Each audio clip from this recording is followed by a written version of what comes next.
Hey guys, tonight we are going to take a little trip back in time to a place shrouded in mist and secrets to the Emerald Island. We're going to walk a path that, for over a century, thousands of women and girls were forced to walk. Our story tonight begins with a mistake. Not a big one, by our modern standards maybe a secret love letter discovered, a glance held a second too long with the wrong boy, or perhaps just the unfortunate crime of being too pretty, too spirited, or simply too inconvenient. A mistake that could get you erased from your own life. So before you get comfortable, take a moment to like the video and subscribe, but only if you genuinely enjoy what I do here. It truly helps the channel grow. And while you're at it, I'd love to see where you're all listening from tonight. Drop your city and the current time in the comments below. It's always amazing to see how this little community spans the globe. Now dim the lights, maybe turn on a fan for that soft background hum. And let's ease into tonight's journey together. The journey starts in the back of a rattling car. The air inside is thick with things unsaid, a silence so heavy it feels like a physical weight on your chest. Outside, the Irish countryside rolls by in a blow of 50 shades of green and grey. Stone walls, slick with rain, hem in fields of damp-looking sheep who don't even bother to look up. It's beautiful, in a melancholic, wounded sort of way, but you can't appreciate it. Your hands are balled into fists in your lap, knuckles white, your mind racing, trying to pinpoint the exact moment everything went wrong. Was it when your mother found the letters from Thomas, the boy who worked at the bakery, or was it when your aunt, her face a mask of pious concern, told your father you had a wildness in your eyes you're not sure? All you know is that one morning your father, a man you've known for his booming laugh and calloused, gentle hands, told you to pack a small bag. He wouldn't meet your eyes. He just said you were going away for a while, to a place where the good sisters would help you reflect and mend your ways. The car finally turns off the main road, its tires crunching on a gravel path that leads towards a looming stone building. It's not a castle, not a manor, but it has the same imposing, unwelcoming feel. A high wall surrounds it, topped with jagged, moss-covered stones. It looks less like a place of God and more like a fortress. A wound in the grey sky. Your father pulls up to a colossal iron gate, its black paint flaking to reveal rust underneath, like old, dried blood. He gets out of the car, his movement stiff. He pulls a rope, and somewhere deep inside the compound, the bell chimes with a dull, mournful clang. A few moments later, a small door set within the larger gate creaks open, and a figure emerges. A nun. She's draped in black, her face framed by a stark white wimple that seems to bleach all the emotion from her expression. Her eyes are small, sharp, and they don't look at you with compassion, but with a kind of weary appraisal, like a farmer inspecting livestock. Your father speaks to her in a low murmur. You can't hear all the words, just fragments that hang in the damp air. A good girl, but willful. Needs guidance. A temporary measure, sister. He is trying to convince himself as much as her. This is the mainstream, accepted narrative of the time. A disobedient or morally compromised girl is sent to the nuns for a period of religious correction. It was a social pressure valve, a way for families to deal with shame without having to face it themselves. But here's a little detail that often gets lost in the broader story. Your father hands her a small, sealed envelope. It's not just a letter of introduction. In many cases, families would pay a sum, a kind of reversed dowry, to have their daughters taken in. It was a transaction. You are a problem, and this is the price for making the problem disappear. The nun nods, her face unchanging. She takes the envelope, and her gaze finally falls on you, still sitting in the car. It's a look that pierces right through you. The Lord's work is hard, but it cleanses the soul, she says, her voice as crisp and cold as the winter air. She will be safe with us. Safe. The word feels like a joke. Your father opens your door and you get out, your legs feeling like they're made of lead. He doesn't even touch your arm. He just places your small bag on the ground. Be good, he says, his voice thick. Do as the sisters say. And then he gets back in the car, turns it around without looking back, and drives away, leaving you alone with the nun and the giant, unforgiving iron gate. The nun gestures for you to follow. As you step through the small door, it clicks shut behind you with a sound of finality that echoes in your bones. You are now inside.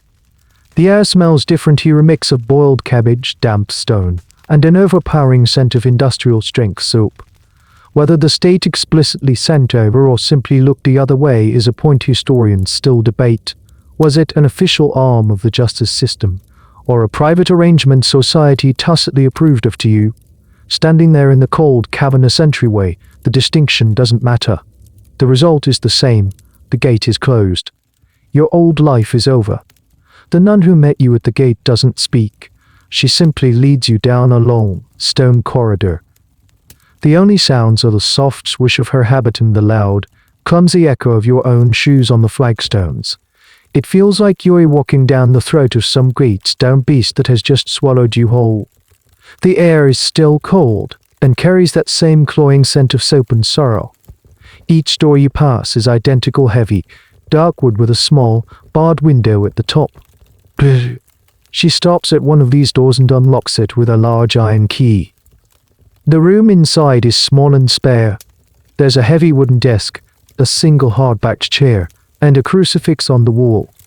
Behind the desk sits another nun, older and more severe. Her face, etched with fine lines, looks like it was carved from old weathered oak. She doesn't look up when you enter, her attention fixed on a large leather-bound ledger. Another one, Sister Agnes, your guide, says softly. Sister Agnes finally lifts her head. Her eyes are the color of a stormy sea, and they hold no warmth. She gestures to the hard-backed chair. Use it. The silent stretches thick and uncomfortable. You can feel your own heartbeat thudding in your ears. Name, Sister Agnes asks, her voice devoid of inflection. You tell her your name. The one your parents gave you, the one your friends shouted across the schoolyard, the one Thomas whispered in his letters. You say it, and for a moment, it feels like a small act of defiance, a claim to who you are. Sister Agnes makes a small, dismissive sound, a little puff of air. That name belongs to the world outside. It has no place here. It is the name of a sinner. She dips her pen in ink and poise as it over the ledger. Vanity. We will purge it from you. She looks at the crucifix on the wall for a moment, as if seeking divine inspiration, though it feels more like a well-practiced performance. From this day forward, she declares, you will be known as Cecilia. Cecilia. The name hangs in the air, alien and droll. It doesn't fit you. It feels like a costume you're being forced to wear. You want to protest, to shout that it's not your name, but the look in Sister Agnes' eyes silences you before you can even form the words. You just nod, a tiny, jerky movement. She writes it down in her elegant, spittery script. And just like that, you are unnamed and named. This was a core part of the indoctrination. By taking your name, they took the first and most fundamental piece of your identity. You were no longer your father's daughter or your mother's child, you were a ward of the institution, a blank slate upon which they would write a new story of penitence. Here's a peculiar, cruel little detail of the system. You'll soon learn that you're not the only Cecilia. There's a tall Cecilia who works the mangle press, and a quiet Cecilia who mends the linens. Giving multiple girls the same saint's name was another layer of erasure. You weren't even unique in your new, assigned identity. You were just one of several, a problem to be managed. Next, Sister Agnes rings a small bell on her desk. Your guide, the first nun, steps forward. Take her things, Sister Agnes commands. You're instructed to hand over the small bag you packed. The nun opens it on the desk, her movements efficient and impersonal. She pulls out your spare dress, your hair trish, a book of poems. At the bottom she finds a small, blue ribbon you've had since you were a little girl. She holds it up between her thumb and forefinger, as if it's contaminated. Attachments to the world are a source of sin, Sister Agnes says flatly. You will have no need for these here. The items are swept into a rough canvas bag. Your connection to your past, to your home, to yourself is bundled away. Then comes the final part of the transformation. You are handed a bundle of rough grey fabric. Your penance dress, the nun says. You are laid behind a screen and told to change. Your own clothes, The ones your mother bought for you at the market just last spring feel impossibly soft and familiar. Taking them off feels like peeling off your own skin. The uniform you put on is coarse and scratchy. It smells of lice opened, has no shape, designed to obscure the body, to render you anonymous. It's stiff and uncomfortable, a constant physical reminder of your new status. Historians still argue about the primary motive behind this systematic erasure. Was it a genuinely held theological belief in spiritual rebirth, where the old, sinful self had to be symbolically destroyed to make way for a new, clean soul, or was it a ruthlessly effective psychological tool for control, designed to break a person's spirit, sever their ties to the outside world, and make them more compliant in truth? It was likely a murky, self-serving combination of both. When you step out from behind the screen, you are no longer the girl who arrived an hour ago. You are Cecilia. You are wearing the grey uniform of a penitent. You have nothing that belongs to you except the body you stand in, and you're beginning to understand that even that is no longer truly your own. Sister Agnes makes a final notation in the ledger and closes it with a soft thud. The transaction is complete. You have been processed. The first nun gestures for you to follow her out of the office. As you walk back into the echoing stone corridor, she speaks for the first time since the gate. It's time for evening prayers, Cecilia. The name, your new name, trails behind you, a ghost you did not ask for. The nun leads you towards what you assume is the chapel, but instead she turns and pushes open a heavy door that groans in protest. The room you enter is long and cavernous, with a high ceiling lost in shadows. Down the length of the room, rows and rows of narrow iron cots are lined up with military precision. This is the dormitory, your new home. The air in here is even more still than the corridor, thick with the scent of unwashed bodies, damp wool blankets, and the ever-present lye soap. There must be 100 beds in this room, each one a stark, metal frame with a thin, lumpy mattress and a single, coarse grey blanket folded neatly at its foot. The only light comes from a few high barred windows, the kind you'd see in a factory or a prison. They are too high to see out of, only allowing slivers of the dying evening sky to filter in, painting pale grey rectangles on the opposite wall. A rule of silence hangs over this place like a shroud. You can feel it. As other girls and women begin to file in for the night, there's no chatter, no whispering. There are dozens of them, ranging in age from girls who look barely in their teens to women with weary, aged faces. They all wear the same shapeless grey dress as you. They move with a practiced quietness, their eyes downcast, avoiding contact with each other, but tense and heavy with unspoken rules and fears. This was a key to love, control, enforced silence, often for most of the day and all night. It prevented friendships from forming, prevented the sharing of information, and amplified the sense of isolation. Your guide points to an empty cot near the far end of the room. "This is yours," she says, her voice a low hush, as if the silence itself is a living thing that mustn't be disturbed. "Kneel for prayers. Sleep. Do not speak." She turns and glides away, a black shadow disappearing back into the corridor, leaving you alone in a room full of strangers.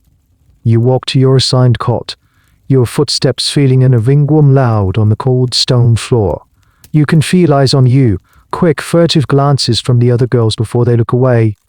You are the new one, the disruption. You sit on the edge of the mattress. It's even harder and lumpier than it looked. The blanket is thin and smells faintly of damp. A bell rings somewhere in the building, a sharp, authoritative clang. Instantly, as if pulled by invisible strings, every woman in the room sinks to her knees beside her cot. You scramble to do the same, your knees hitting the frigid stone with a painful thud. One of the older nuns, whom he hadn't even noticed standing on a small raised platform at the front of the room, begins to lead the rosary. Her voice is a monotonous drone, reciting the Hail Marys and Our Fathers in a hypnotic, relentless rhythm. The response from the women is a low, collective murmur, a tide of sound that rises and falls without emotion. You try to follow along, but the words catch in your throat. The prayers are familiar from your childhood church, but here they feel different. They are not a source of comfort, but a tool of compliance, a false march of words. You bow your head and pretend to pray, the cold from the floor seeping through your thin dress and into your bones. Here's a small, strange detail that speaks volumes about the psychology of this place. You notice some of the older women's lips are moving, but they aren't just reciting the prayers. They're whispering other things under their breath, tiny fragments of their old lives. A name, a street, a line from a song. It's a tiny, desperate act of rebellion, a way to keep a piece of themselves alive in the crushing anonymity. Historians who have interviewed survivors mention these secret prayers as a form of mental self-preservation. It was a way to remember who you were when the entire system was designed to make you forget. After what feels like an eternity, the prayers end. Another bell rings.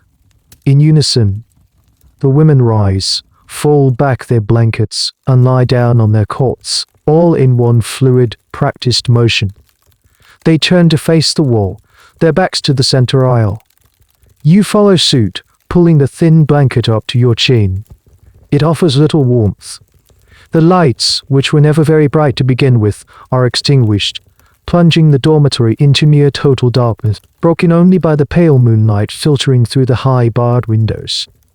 You lie there, rigid, staring at the cold stone wall just inches from your face. The silence returns, but it's not empty.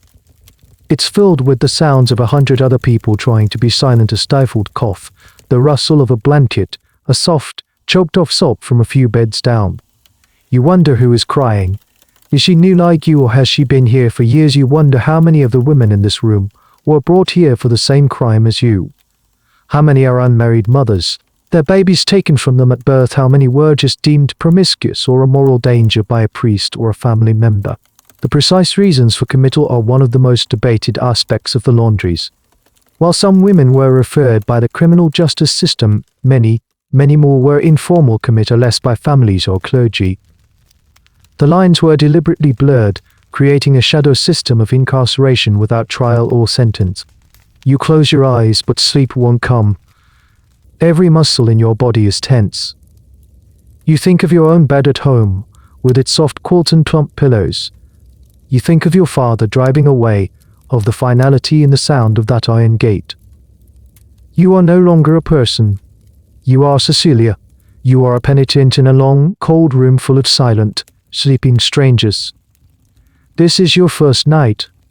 And as you lie there, shivering slightly in the damp, cold air, you have the terrifying premonition that there will be many more nights just like this one to come.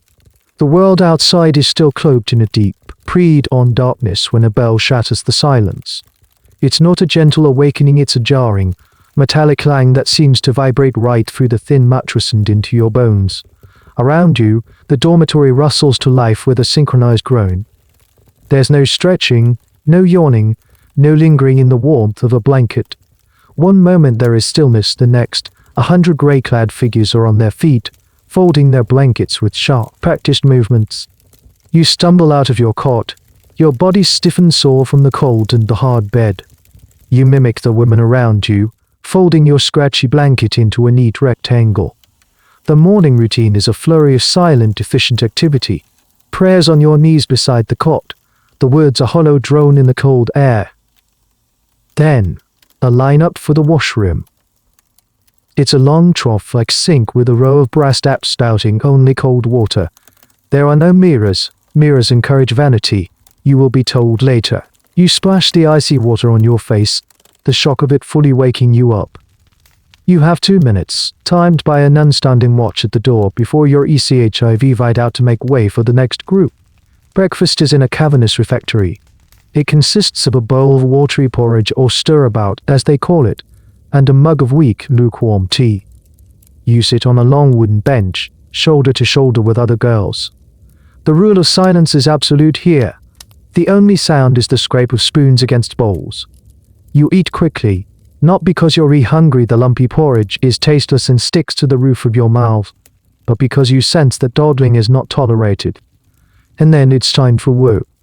You're led out of the main building and across a muddy courtyard towards a long, low-slung building from which clouds of steam are already billowing, even in the cold morning air. As you get closer, the omnipresent scent of lysope intensifies, joined by the smell of damp heat and wet linen. Pushing open the door is like stepping into another world. The heat hits you first, a wall of humid air that makes it hard to breathe. The noise is a deafening cacophony of slushing water, grinding machinery, and the sharp, echoing shouts of the forewoman nun.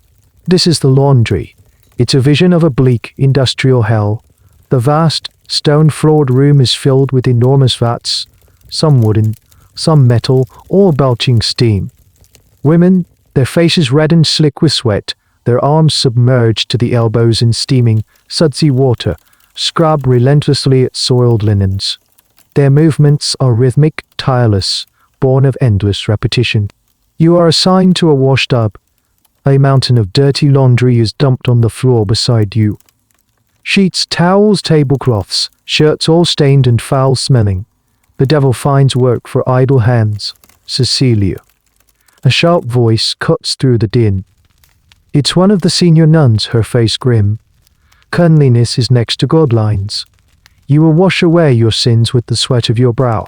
This is the core theology, the justification for it all. The grueling, physical labor was framed as a form of penance. The dirtier the linen, the more vigorous the scrubbing required, the more you were supposedly purifying your unstained soul. It was a powerful piece of psychological framing that turned exploitation into a holy duty. Yuri handed a bar of hosh. Yellows opened a scrubbing board. The water in the tub is scalding hot. You plunge your hands in and recoil from the heat, but the nun's sharp glare urges you on. You force your hands back in, the heat searing your skin. You grab a sheet and begin to scrub. The soap is caustic, and within an hour, your hands are ridden dry. By midday, your skin feels tight and painful. By the end of the day, your knuckles will be cracked and bleeding. Here's a small, miserable detail about the work that is often overlooked. The laundry was just for the convent's own needs. The sheer scale of the operation tells a different story. These laundries were massive commercial enterprises, serving hotels, hospitals, army barracks, and even the Irish Parliament. The women inside, the penitents, were an unpaid captive workforce. While the institution was presented as a charitable religious endeavor, it was also a highly profitable business built on free labor. The concept of washing away sin was also washing the linens of the nation for a price. The day drags on, a relentless cycle of scrubbing, rinsing, and wringing.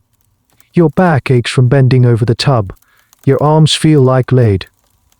The steam clogs your lungs, and the constant noise is a physical assault. There is no break, save for a brief stop for a lunch of dry bread and water, eaten standing up in the same steamy, deafening room. You watch the other women. Some work with a grim, machine-like efficiency.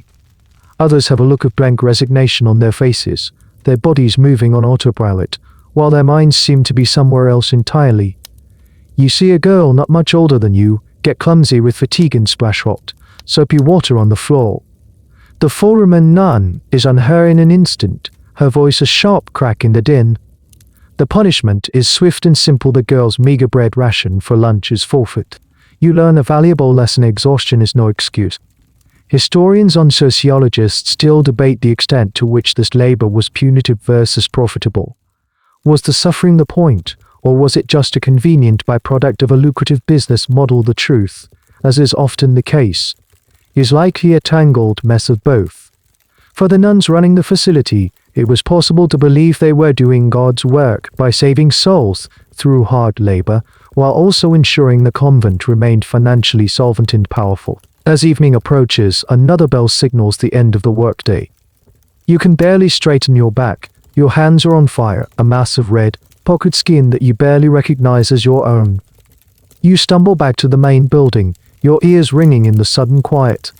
After a dinner to repeat of breakfast porridge and another session of evening prayers, you collapse onto your cot, too exhausted to even think.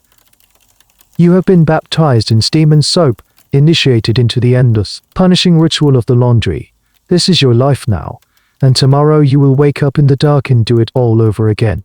The days bleed into one another, each one a copy of the last, defined by the clang of the bell and the heat of the laundry. But you quickly learn that the physical hardship is only one layer of your new reality. The true weight of this place comes from the feeling of being constantly watched. The eyes of the nuns are everywhere. They patrol the laundry floor, their rosary beads clicking at their belts, a sound that becomes a precursor to dread.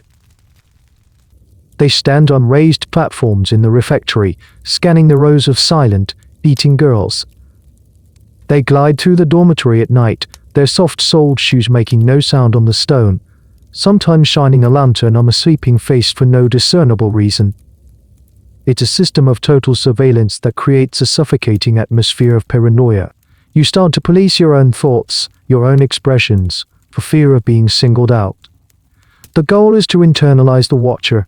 When you start to feel guilty for a fleeting thought of defiance, even when no one is looking, their work is done.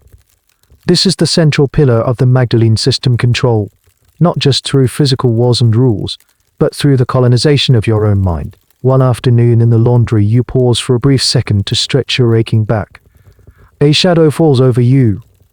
It's Sister Perpetua, a nun with a face so devoid of expression it seems like a mask. She doesn't say anything. She just stands there watching you. The silence is more damning than any reprimand. You immediately bend back over your washed up, your heart pounding, and scrub with a renewed, frantic energy. You don't dare look up to see if she's still there, feeling her gaze on you like a physical weight. Confession is another tool. Once a week, you are all herded into the chapel to confess your sins to the priest. But it's not the anonymous, contained confessional you might remember from your parish church. Here, you kneel at the altar rail, in full view of a supervising nun. The priest, a visiting cleric who seems both weary and complicit, asks you to confess your sins of vanity, of sloth, of impure thought. The pressure is immense. You have no real sins to confess, not in the way they mean. Your sin was being alive, being young, being discovered, but you know you are expected to produce something. So you invent. You confess to being distracted during prayers, to feeling resentment in your heart. You learn to give them what they want, a performance of penitence. The act of inventing sins to satisfy them is a profoundly bizarre and disorienting experience. It's a psychological game you are forced to play, where you must condemn yourself to prove you are worthy of their brand of salvation. This is where a little-known and frankly weird element of control comes in. It was just about confessing past transgressions. It was about creating a state of perpetual sinfulness. Some survivor testimonies describe a practice of custody of the eyes. You were instructed to always keep your gaze lowered. Looking up, meeting someone's gaze, or looking out a window was deemed a sin of curiosity, a sign that your mind was wandering from God. You were, in effect, sinning simply by observing the world around you. It was a rule designed to be impossible to follow perfectly, ensuring you always had something to feel guilty about, something to confess. The pressure to repent is relentless. Every sermon, every prayer session, every casual remark from a nun is laced with the language of sin, stain, unpurification. Your body, you are told, is a vessel of temptation. Your spirit is weak. Your past is a source of shame that you must spend the rest of your life atoning for. After a while, the constant repetition starts to weigh you down. You came in here knowing you were innocent, that your crime was absurdly minor. But the drip, drip, drip, drip, drip of their ideology starts to erode your certainty. Historians grapple with this very question: how effective was this indoctrination? Did the women truly come to believe in their own sinfulness? The answer, based on survivor accounts, is complex and deeply personal. Some women fiercely held on to their sense of self and injustice, their compliance a mere survival tactic. Others, particularly those who entered as very young, impressionable girls and spent decades inside, did internalize the shame. They absorbed the narrative that they were fallen and that this life of hard labor was a just penance. For many, it was a confusing mix of both, a daily struggle between their own truth and the one being forced upon them. One evening, as you lie in your cot, you hear a girl a few beds down whispering to herself in her sleep. It's not a nightmare, not a cry of distress. She's quietly reciting the names of flowers. Primrose, bluebell, foxglove, gorse. It's a soft, secret litany, a tiny act of rebellion against the grey, senseless world they've built around you. A reminder of a world outside these walls, a world of color and beauty and freedom. In the morning, the girl looks exhausted with dark circles under her eyes. During the porridge breakfast, Sister Perpetua stops behind her and places a heavy hand on her shoulder. "Bridget," the nun says, using the girl's real name, a tactic reserved for severe admonishment. "Your dreams are too loud. A silent tongue is pleasing to God. Awake or asleep, you will spend the day in solitary reflection." The girl is led away. You never see her in the laundry that day. The message is clear. Even your dreams are not safe from their surveillance. Your mind, the last bastion of your freedom, is a territory they are actively trying to conquer. You've been here for a few months now. The rawness of your hands has subsided into a permanent state of calloused, puckered skin. The shock of the morning bell has been replaced by a weary resignation. You've started to learn the intricate, unwritten social rules of this closed world. There's a distinct hierarchy, and you, as a newcomer, a Maggie, are at the very bottom. The term Maggie itself is a piece of institutional slang derived from Magdalene. It's not used by the nuns but whispered among the girls themselves. It's a label and not a kind one. It marks you as fresh meat, naive and untested. The women who have been here for years, or even decades, are the old hands or the penitents. They have a status born of endurance. They know the rhythms of the laundry, the moods of each nun, and the precise level of compliance required to avoid trouble. You learn to read the subtle cues. You see it in the way the old hands get the slightly better scrubbing boards, the ones that aren't quite as splintered. You see it in the way they position themselves in the laundry to avoid the worst of the steam or the direct eyeline of a particularly strict nun. These are not privileges granted by the sisters, they are territories carved out through years of silent negotiation and intimidation. One day, while struggling to wring out a particularly heavy, waterlogged blanket, an older woman working next to you wordlessly shoves her own, smaller pile of linens aside and helps you twist. Her name is Mary, you think, though you've never heard anyone call her anything. Her face is a roadmap of exhaustion, but her eyes, for a fleeting second, hold a flicker of something that isn't pity, but a kind of weary solidarity. She doesn't speak, and then turns back to her own work as if nothing happened. It's a tiny gesture, but in this place, it feels monumental. This is how connections are made, not through words, but through shared labor and small unspoken acts of kindness. A crust of bread discreetly passed to someone who had their ration taken away. A warning glance when a nun is approaching from behind. These are dangerous acts of friendship. If caught, both would be punished for special friendships, which were seen as a threat to the institution's control and a potential source of sinful, worldly attachment. Then there are the penitents. These are the women who have fully embraced the narrative of the institution. They are the most devout, the most of minor infractions. They are not trusted by the other girls, but they are often favored by the nuns, given less strenuous tasks like mending clothes in the sewing room instead of scrubbing in the laundry. They are a constant reminder of the system's psychological power. You watch them, their faces serene with a kind of programmed piety, and you wonder what happened to them to make them surrender so completely. A strange and little discussed aspect of this internal society was the role of the house girls or convent girls. These were often women who had been in the laundry since they were very young, sometimes orphans, or those with developmental disabilities who were effectively raised within the convent walls. They knew no other life. They weren't quite nuns, and they weren't quite nuns, and they weren't quite penitents. They occupied a strange, in-between space, often acting as intermediaries or low-level supervisors. Their loyalty was entirely to the institution because the institution was the only family they had owned. They could be stricter and more cruel than the nuns themselves, jealously guarding their small measure of authority. The dynamic between these groups is a constant, low-level hum of tension. You learn to be wary of the penitents, grateful for the silent support of the old hands, and invisible to the house girls. Navigating this social maze is as crucial for survival as enduring the physical labor. One of the great, enduring debates among historians and sociologists who study institutions like this is the prisonization theory. Does a person adapt to a total institution by truly adopting its values like the penitents? Or do they simply develop a secondary, inmate culture that runs parallel to the official rules? Like the old hands, the Magdalene Laundries are a fascinating and tragic case study. You can see both happening simultaneously. The system was effective enough to break some women and convince them to become part of the machinery of their own oppression, while others created a fragile, hidden world of their own, a society of nods and glances and shared, silent burdens. You are still just a Maggie, learning the ropes. You're learning that survival here isn't just about having strong arms and a strong back. It's about being observant, about knowing who to trust with the gloves and who to avoid entirely. It's about understanding the complex, invisible architecture of power in a place where you officially have none. You are no longer just Cecilia, the sinner. You are Cecilia, the new girl, cautiously finding her footing in a secret society of the damned, where a shared glance can be a lifeline and a whispered word can be a betrayal.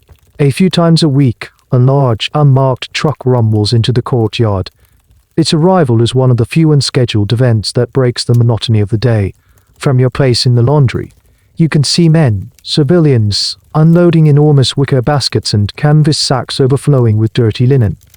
They move with a brisk, businesslike air, never speaking to the nuns or the women, just dropping off their cargo and hauling away the baskets you and the others have spent the week filling with clean, folded, and pressed laundry. At first, you didn't think much of it. You assumed it was laundry from other convents or church-run hospitals. But one day, you catch a glimpse of a label on a hotel laundry bag, the Royal Hibernian. It's one of the most famous, most expensive hotels in Dublin. Another time, you see the crest of a prestigious boys' boarding school on a pile of rugby jerseys. And then, most chillingly, you recognize the insignia of the Garda's icon of the Irish National Police Force on a stack of stiff, blue shirts. It's a slow dawning, horrifying realization. You are not just washing away your own imagined sins. You are washing the dirty laundry of the entire country, the five-star hotels, the wealthy businesses, the government itself. They are all customers. Your unpaid, back-breaking labor is not just for the salvation of your soul, it's a crucial cog in a massive, profitable commercial enterprise. The convent is getting rich off your suffering. This is the great, unspoken secret of the Magdalene Laundries. They weren't just religious asylums, they were industrial laundries, competing with and often undercutting commercial businesses because their labor costs were zero. The state wasn't just a passive observer, turning a blind eye to the abuses, it was an active client. By sending their laundry here, government departments, the army, and the police were implicitly sanctioning the entire system. They were getting a service on the cheap, and the cost was your freedom. The hypocrisy is staggering. A society that professes to be so concerned with your moral purity, but it locks you away for life, has no problem profiting from your enslavement. The clean, crisp tablecloths at a state dinner, the starched sheets at a luxury hotel, they are all pristine because your hands are cracked and bleeding. The veneer of respectable society is being scrubbed clean by the very women it has deemed unclean. There's an even more bizarre and unsettling layer to this business. Survivor accounts tell of finding personal, sometimes intimate, items in the laundry from the outside world. A love letter pocket, a photograph tucked into a book, a child's sock mixed in with a family's sheets. These small, mundane objects are like artifacts from another planet. They are talismans of a life you've lost. One afternoon, while sorting a pile of shirts, a small silver locket falls out. You snatch it up before a nun can see. Hiding in a corner, you manage to pry it open. Inside are two tiny, black and white photos of smiling men and a woman on their wedding day. You stare at it, a wave of profound sadness washing over you. These people have a life, a history, a love story. You are just a ghost washing the evidence of their happiness. You quickly drop the locket back into the pile of laundry. Possessing it would be a dangerous crime, but for a moment, holding it was a painful reminder of everything you've been stripped of. The question of who knew what is a major point of contention for historians. How much did the average citizen know about what went on behind these high walls? The laundries were not hidden. They were prominent, often massive, buildings in the middle of towns and cities. People saw the trucks coming and going. They knew the Magdalene women were inside doing the washing. But the official narrative was so powerful that these were charitable homes for fallen women who needed protection and guidance that most people simply accepted it. It was a form of collective denial, a convenient fiction that allowed society to function without having to confront the ugly reality. It was, as one historian put it, an open secret. You see the evidence of this secret every day in the piles of linen. You scrub the sweat and grime from the uniforms of the same police force that would have returned you had you managed to escape. You wash the tablecloths for the politicians who draft the laws that keep you imprisoned without trial. You are an invisible partner in the business of the nation, a silent, unaccompanied contributor to the economy. The laundry is not just a place of penance, it's a factory. And you are not a penitent. You are a worker. An unpaid enslaved worker. This realization changes something in you. It replaces some of the shame and confusion with a slow burning. I scorn your name and your freedom. They've stolen your labor, your life's energy, and sold it for a profit. The sin, you realize, is not within you. It's in the very stones of this place, in the system that built it, and in the society that pretends it doesn't exist. The motto of the laundry is "Cleanliness is next to Godlines," a phrase you hear so often it becomes a meaningless drone. The irony is a bitter pill you have to swallow every single day. The institution is obsessed with the idea of clean linen and clean souls, but the conditions you live in are anything but. The place is a breeding ground for a specific kind of filth, one that gets under your skin and into your bones. The dormitory, despite the daily ritual of folding blankets and sweeping, carries a permanent smell of dampened and washed bodies. With 100 women sleeping in a single, poorly ventilated room, the air is always staid and heavy. The thin mattresses are host to bed bulbs, and you wake up some mornings with itchy red welts on your skin. Complaining is not an option. Complaining is a sign of a proud spirit, a sin to be quashed. The nun's solution to an infestation is not to clean the bedding properly, but to conduct a prayer service for humility. The washroom facilities are grotesquely inadequate. A few dozen toilets for hundreds of women. The trough-like sinks with their single cold water taps are where you're meant to perform all your daily ablutions, from washing your face to rinsing your undergarments. Hot water is a luxury reserved for the laundry vats, never for personal hygiene. You feel perpetually grimy, a thin layer of soaps scum and dirt clinging to you no matter how hard you scrub with the icy water. This deliberate neglect of personal hygiene served a dual purpose. On a practical level, it saved money and resources, but more importantly, it was another layer of psychological degradation.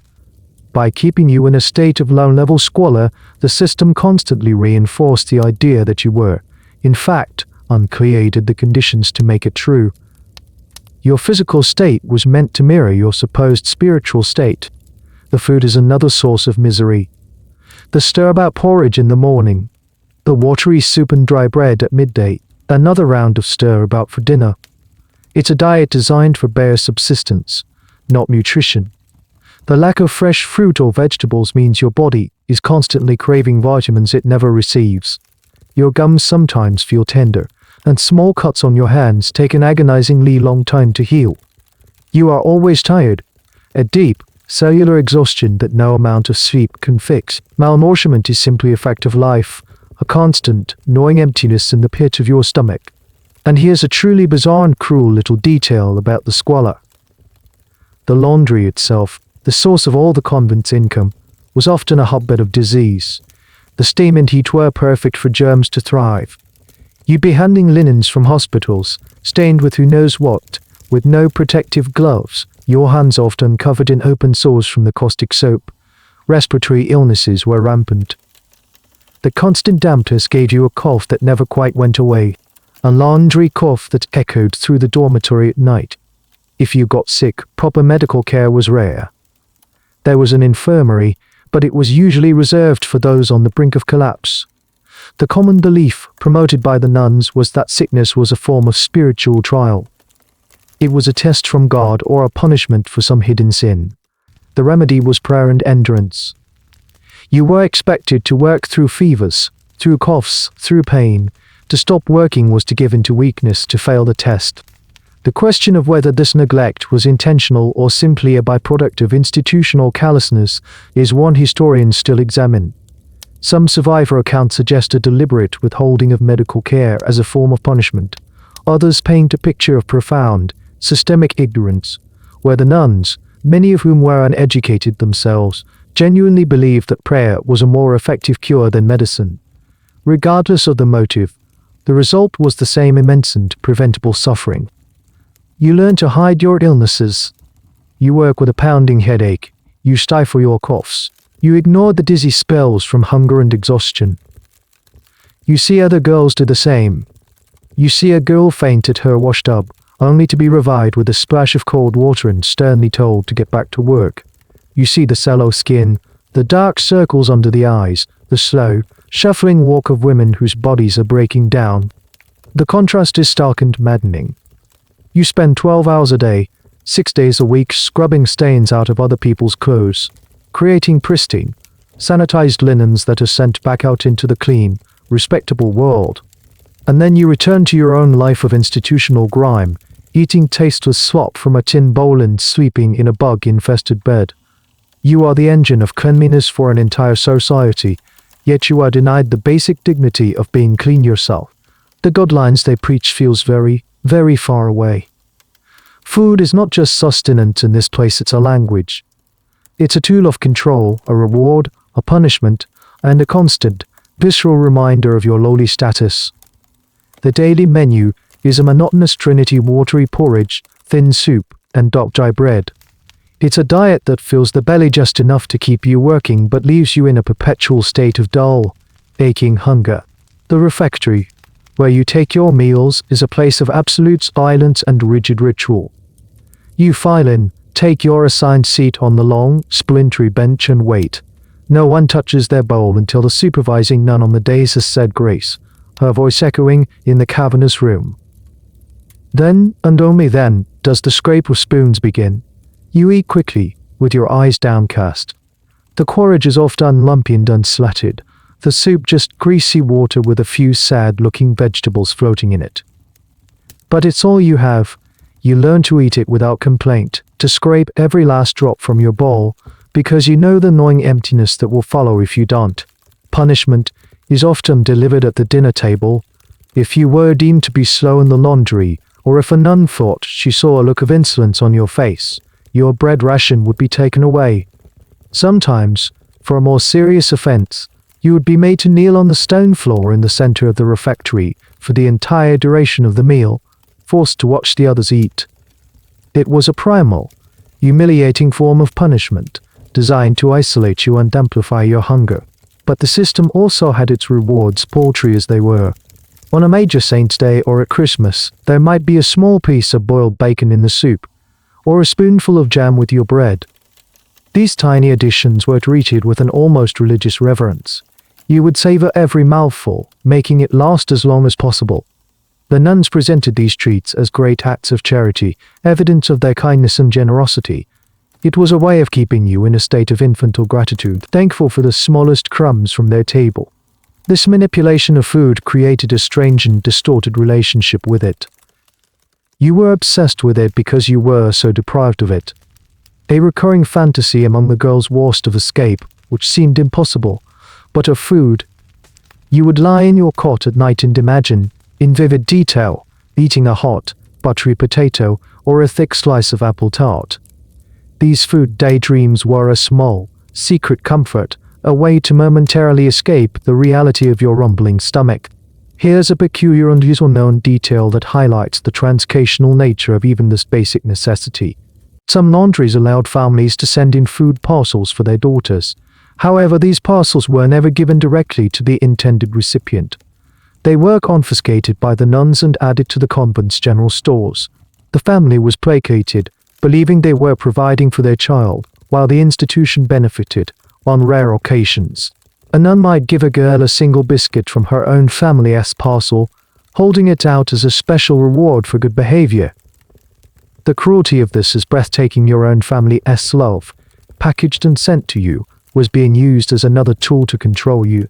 The long-term effects of this institutionalized malnourishment were severe. Your body, deprived of essential nutrients, was in a constant state of stress. This, combined with the grueling physical labor, led to a host of health problems. But there was also a psychological component. The constant hunger was a physical manifestation of your powerlessness. It was a feeling you carried with you always, a hollow ache that mirrored the emptiness of your life. The academic debate around the laundry diet often centers on this question: was the poor quality of the food a result of simple poverty and poor management, or was it a deliberate strategy of subjugation? Many historians argue for the latter. Keeping a population weak, tired, and hungry is a classic tactic for maintaining control. A well-fed, energetic person has the strength to rebel. A malnourished person has only the strength to survive until the next meager meal. It was a quiet, brutal form of violence, enacted 3 times a day. You see the evidence of it all around you. The dullness in the girl's hair, the sallowness of their skin, the slow, dragging way they move when they think none is watching. Food, the most basic building block of life and a cornerstone of community and comfort in the outside world, has been twisted into another weapon in the institution's arsenal. It is used to break you, to tame you, and to remind you, with every tasteless, unsatisfying spoonful, that you are worth nothing more than the bare minimum required to keep you working. In a place designed to crush the human spirit, where silence is a rule and friendship is a sin, you discover that connection is like a stubborn weed. It finds a way to grow in the most inhospitable soil, in the cracks between the paving stones of the oppressive regime. These friendships are not built on shared secrets or long conversations. They are built on standing of a burden too heavy to carry alone. Your first real taste of this comes from Mary, the older woman who helped you with the heavy blanket. A few days after her small act of kindness, you are struggling, your hands so sore you can barely grip the bar of soap. Sister Perpetua is patrolling your section of the laundry, her eyes sweeping across the tubs. You know that if she sees you slowing down, you will be punished. As she turns her back for a moment, Mary, without looking at you, nudges a small, folded piece of clean rag across the wet floor with her foot. It slides over to your station. You discreetly pick it up. It's a small piece of soft, worn flannel, perfect for wrapping around the worst of the sores on your palm to cushion them against the scrubbing board. You look over at her, your eyes wide with gratitude. She gives a tiny, almost imperceptible nod, her own eyes never leaving her work. In that single, silent exchange, a bond is formed.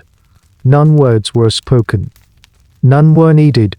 She saw your pain, and she offered a small measure of relief at great personal risk. If a nun had seen, she would have been accused of coddling you, or fostering particular affections. Both of you could have been punished. You begin to notice these silent acts of solidarity all around you. A girl who is quick with her work will subtly take on a piece of a slower girl's pile when the forewoman nun is distracted. A dropped crust of bread at dinner is discreetly kicked under the bench to a girl who is being punished with fasting. A warning is communicated across the noisy, steamy laundry room with a specific flicker of the eyes, a slight tensing of the jaw. It's a complex, silent language of survival. You learn that a quick touch on the arm as you pass in the corridor can mean "I see you, you're not alone." You learn that a shared, fleeting smile after a particularly absurd sermon is a small act of mutual defiance. They are tiny pockets of warmth in the endless, freezing cold of the institution. They remind you that you are still human, capable of connection, of empathy, of kindness. Here's a small, poignant detail that some survivors have shared. In the sewing rooms where some of the women mended the laundry, they would sometimes stitch tiny, almost invisible messages to each other into the seams of the sheets. A single, different-colored thread in a hem, or a few stitches forming a crude initial. It was a way of leaving a mark, of saying "I was here." It was a message in a bottle, thrown not into the sea, but into the endless ocean of laundry, hoping it would be found and understood by a friendly eye. Of course, this subterranean world of friendship was fraught with danger. The nuns were vigilant, always watching for any signs of closeness between the women. They understood, perhaps better than anyone, that solidarity was the greatest threat to their authority. To women talking, to women helping each other, was the beginning of an alliance. An alliance could lead to shared information, to organized dissent, to escape attempts. So, they did everything they could to stamp it out. The academic term for this is atomization. The goal of a total institution is to break down society into individual, isolated atoms, preventing them from bonding together. The rule of silence, The prohibition of special friendships, the constant surveillance, it was all designed to keep you separate, lonely, and therefore easier to control. The quiet, desperate friendships that formed in spite of this are a testament to the resilience of the human need for community.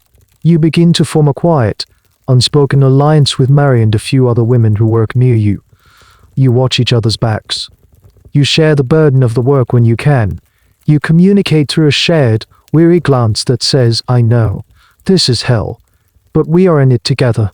It's not friendship in the way the outside world understands it.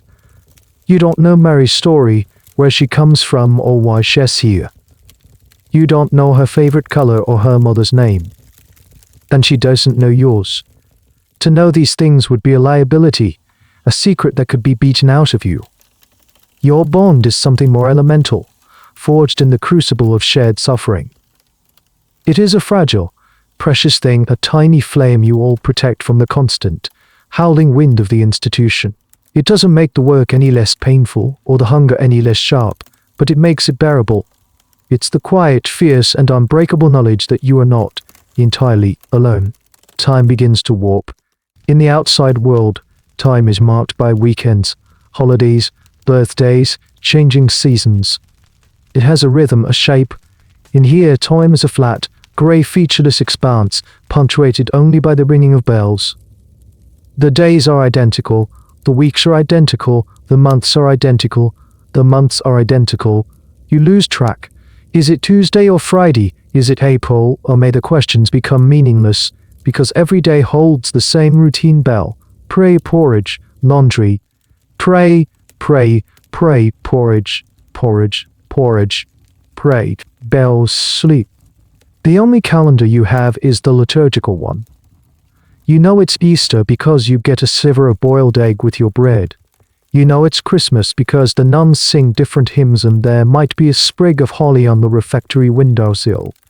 These holy days, meant to be celebrations, only serve to highlight the endless, grinding sameness of all the other days. They are not breaks from the routine, but merely slight variations on it.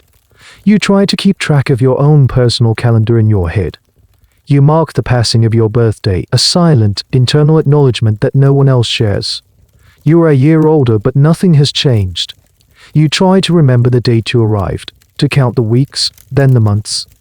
But after a while, the numbers start to slip away, the effort of remembering becomes too great, and the memories of your past life begin to fade, losing their sharp edges and vibrant colors. They become like old photographs, bleached by the sun. This temporal disorientation was a deliberate, if not explicitly stated, part of the system. By severing your connection to linear, personal time, the institution plunged you into a continuous, eternal present of penance. If you can't for a future, there is no end of your sentence to count down to, because you were never sentenced. There is only now. The now of the scalding water, the now of the aching back, the now of the gnawing hunger. A strange and sad detail shared by some survivors is how they tried to mark time using the world outside their walls. From a certain window in the laundry, if you stood on your toes, you could see a small patch of a sycamore tree in a neighboring garden. You would watch it. You'd see the tight, green buds of spring, the full, lush leaves of summer, the blazing or engined red of autumn, and the bare, skeletal branches of winter. That tree became your calendar. It was your only tangible link to the natural, cyclical rhythm of the world, a world you were no longer a part of. Its quiet, predictable changes were a comfort, a small proof that time was, in fact, still moving forward, even if your own life was standing still. You notice this temporal decay in the other women, especially the old hands. You see a woman who looks to be in her 60s, her face a web of wrinkles, her hands gnarled with arthritis. You learn from a whispered comment that she was brought here as a teenager. She has spent 50 years in this place. 50 Christmases, 50 birthdays, over 18,000 identical days of laundry. The thought is so staggering it makes you feel dizzy. What does a lifetime mean when it is measured in scrubbed sheets and recited prayers? This indefinite detention is one of the most brutal aspects of the Magdalene system, and one that historians are still trying to fully comprehend.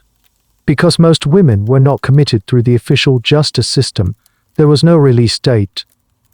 You were there at the pleasure of the nuns. You could be released if a family member came to claim you, but many families, out of shame or relief, never came back. So women grew old and died inside these walls, their temporary measure having become a life sentence. You start to fear this happening to you. You fight against the mental fog. At night in your cot, you force yourself to remember details from your old life. The exact layout of your bedroom, the smell of your mother's baking, the sound of your father's laugh, the face of Thomas from the bakery. You cling to these memories like a drowning person clings to a piece of driftwood. They are your proof that another reality once existed, and a desperate prayer that it might exist again. But it's a losing battle. The daily grind is a powerful anesthetic. It dulls the mind, erodes the memory. You find yourself forgetting small things, the name of a childhood friend, the words to a favorite song. Each forgotten detail feels like a small death, another piece of you being scrubbed away by the relentless machinery of this place. The outside world ceases to be real. It becomes a story you once heard, a dream you once had. The laundry, the dormitory, the refectory, this becomes your reality. The clang of the bell is the only truth. You are caught in a bubble of timelessness, washing away a sin you can no longer clearly remember, for a future you no longer dare to imagine. The calendar has been forgotten, and all you have left is the long, unending day. Hope, in a place like this, is a dangerous and contraband emotion, but it's also stubbornly persistent. It exists in whispers, in rumors, in stories that are passed from one girl to another in the rare, unguarded moments. The stories are always about escape. You hear them in the laundry, spoken in low murmurs, masked by the noise of the machinery. A story about two girls who supposedly scaled the back wall a few years ago, using a rope made of knotted sheets. A tale of a girl who just walked out the front gate, bold as brass, during a delivery, and was mistaken for a baker's assistant. You hear about a girl who faked a seizure so convincingly, she was taken to an outside hospital and never came back. You don't know if any of these stories are true. They have the quality of legends of folklore. But you cling to them anyway. They are proof that someone, somewhere, thought of a way out. They are blueprints for a dream. The very idea of escape is a small act of mental rebellion, a refusal to accept that this is all there is. The reality, however, is brutal. The walls are high, topped with jagged stones, or in some laundries, shards of broken glass set in concrete. The gates are always locked. The windows are barred. The nuns count the heads at every meal, every prayer session, every change of shift.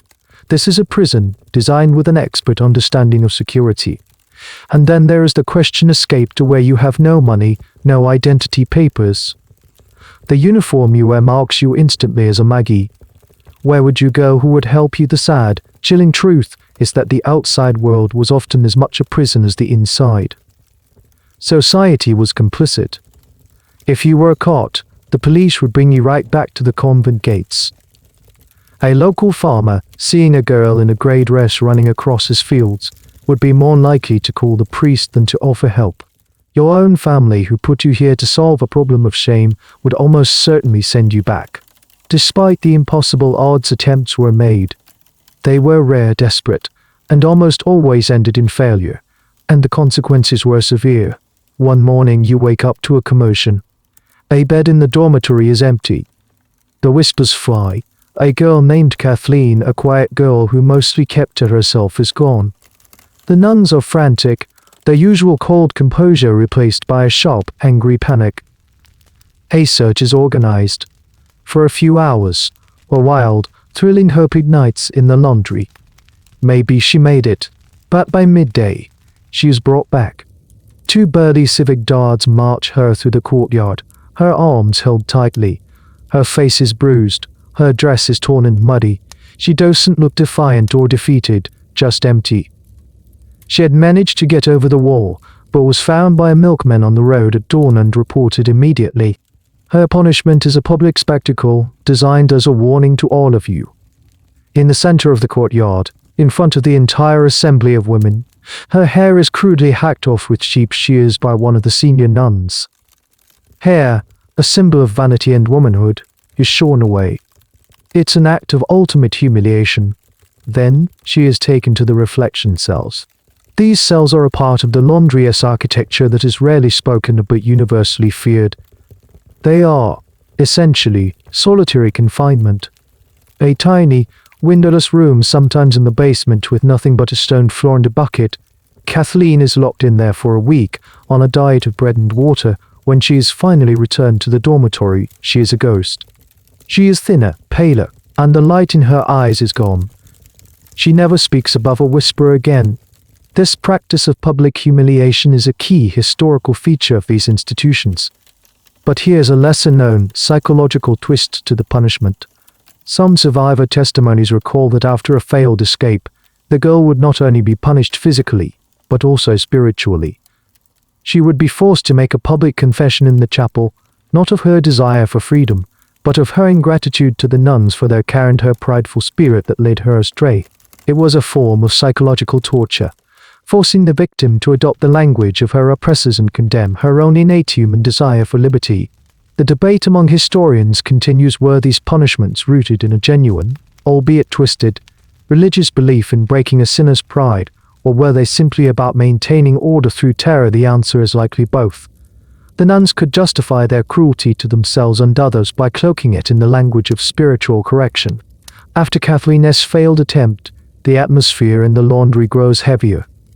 The whispered stories of escape dry up, the dream feels more distant, more impossible. The walls seem higher, the nun's eyes sharper. You learn a hard lesson that day.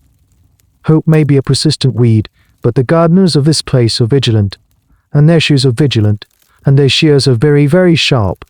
The price of a failed bid for freedom is a piece of your soul.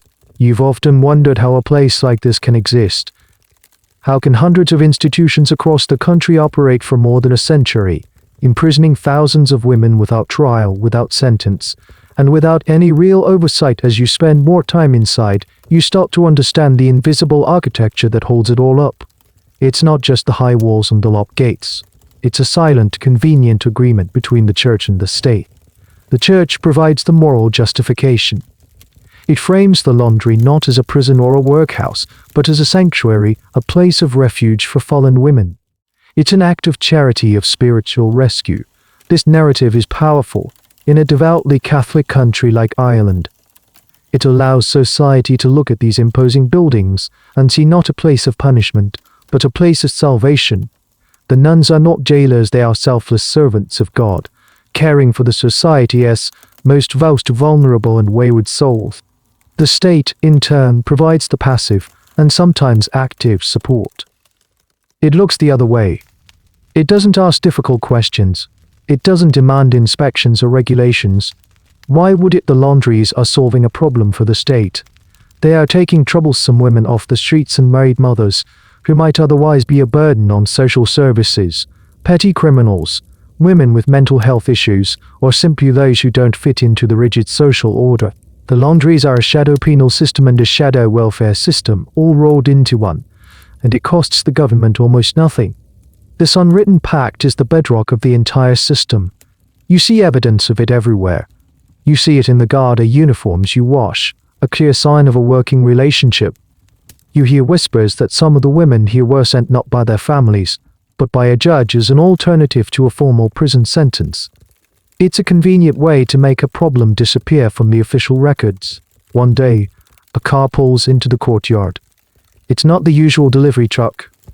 It's a polished black car, and a man in a smart suit gets out, accompanied by a local priest. They are greeted deferential by the Mother Superior herself. They are given a brief, highly curated tour. You see them through the laundry window, standing at a safe distance from the steam and the suds. They don't look at you or the other women. They look at the machinery, at the piles of clean linen. Their faces serious and approving. They are seeing a well-run, productive enterprise, a model of efficiency and piety. They are not shown the dormitory with its lumpy, infested mattresses. They are not shown the meager rations of porridge and soup. They are not shown the solitary confinement cells in the basement. They are shown the performance, and they accept it as reality because it is convenient for them to do so. After a short while, They get back in their car and drive away. The system has been inspected. The system has been inspected. This brings us to a complex and still debated historical question. Was this collusion explicit? Were there secret meetings where government officials and church leaders formally agreed on this system? Where both sides knew their roles and played them without ever needing to write down the rules? The lack of official documentation makes a definitive answer difficult. Systemic collusion that was all the more powerful for being unspoken. It was simply the way things were done. Here's a peculiar and telling detail that illustrates this partnership. In the mid-20th century, the Irish state introduced a contract for supplying laundry services to all government departments. A significant number of these lucrative contracts were awarded, year after year, to the Magdalene Laundries and other similar religious institutions. There was no public outcry. No one questioned how these charities could consistently outbid commercial laundries.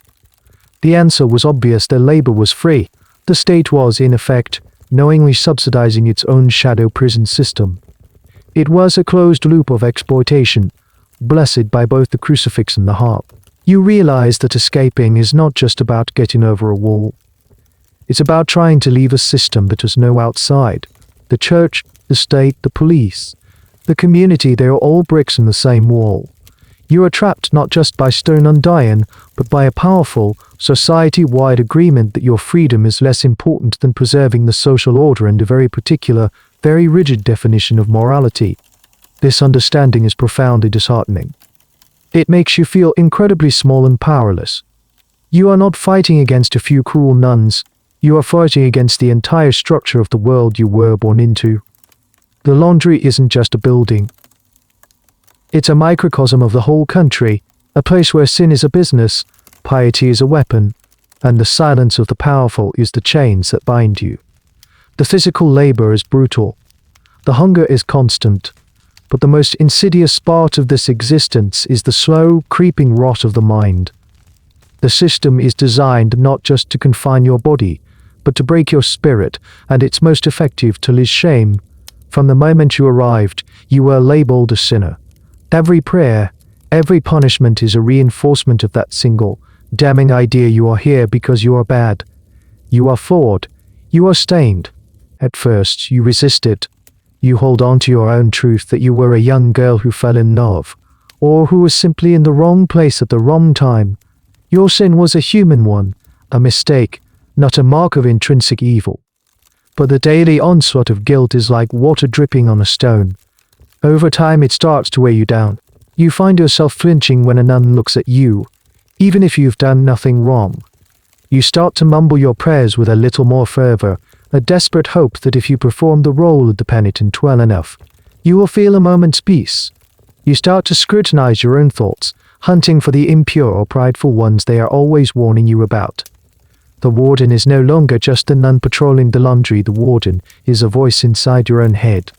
This process of psychological conditioning is a masterclass in abuse. It works by isolating you, stripping you of your identity, and then offering a new one, the repentant sinner. It's a poisoned chalice, but in this desert of despair, it's the only drink on offer. One afternoon, you are called to the Mother Superior's office. This is a rare and terrifying event. You walk there, your heart hammering against your ribs, trying to think of what you could have possibly done. The office is surprisingly plush compared to the rest of the convent. There's a carpet on the floor and a polished wooden desk. The Mother Superior is an imposing woman with intelligent, turgid, cold eyes. She tells you that your mother came to the convent gate that morning. A jolt of wild hope shoots through you. Your mother came for you. She's taking you home.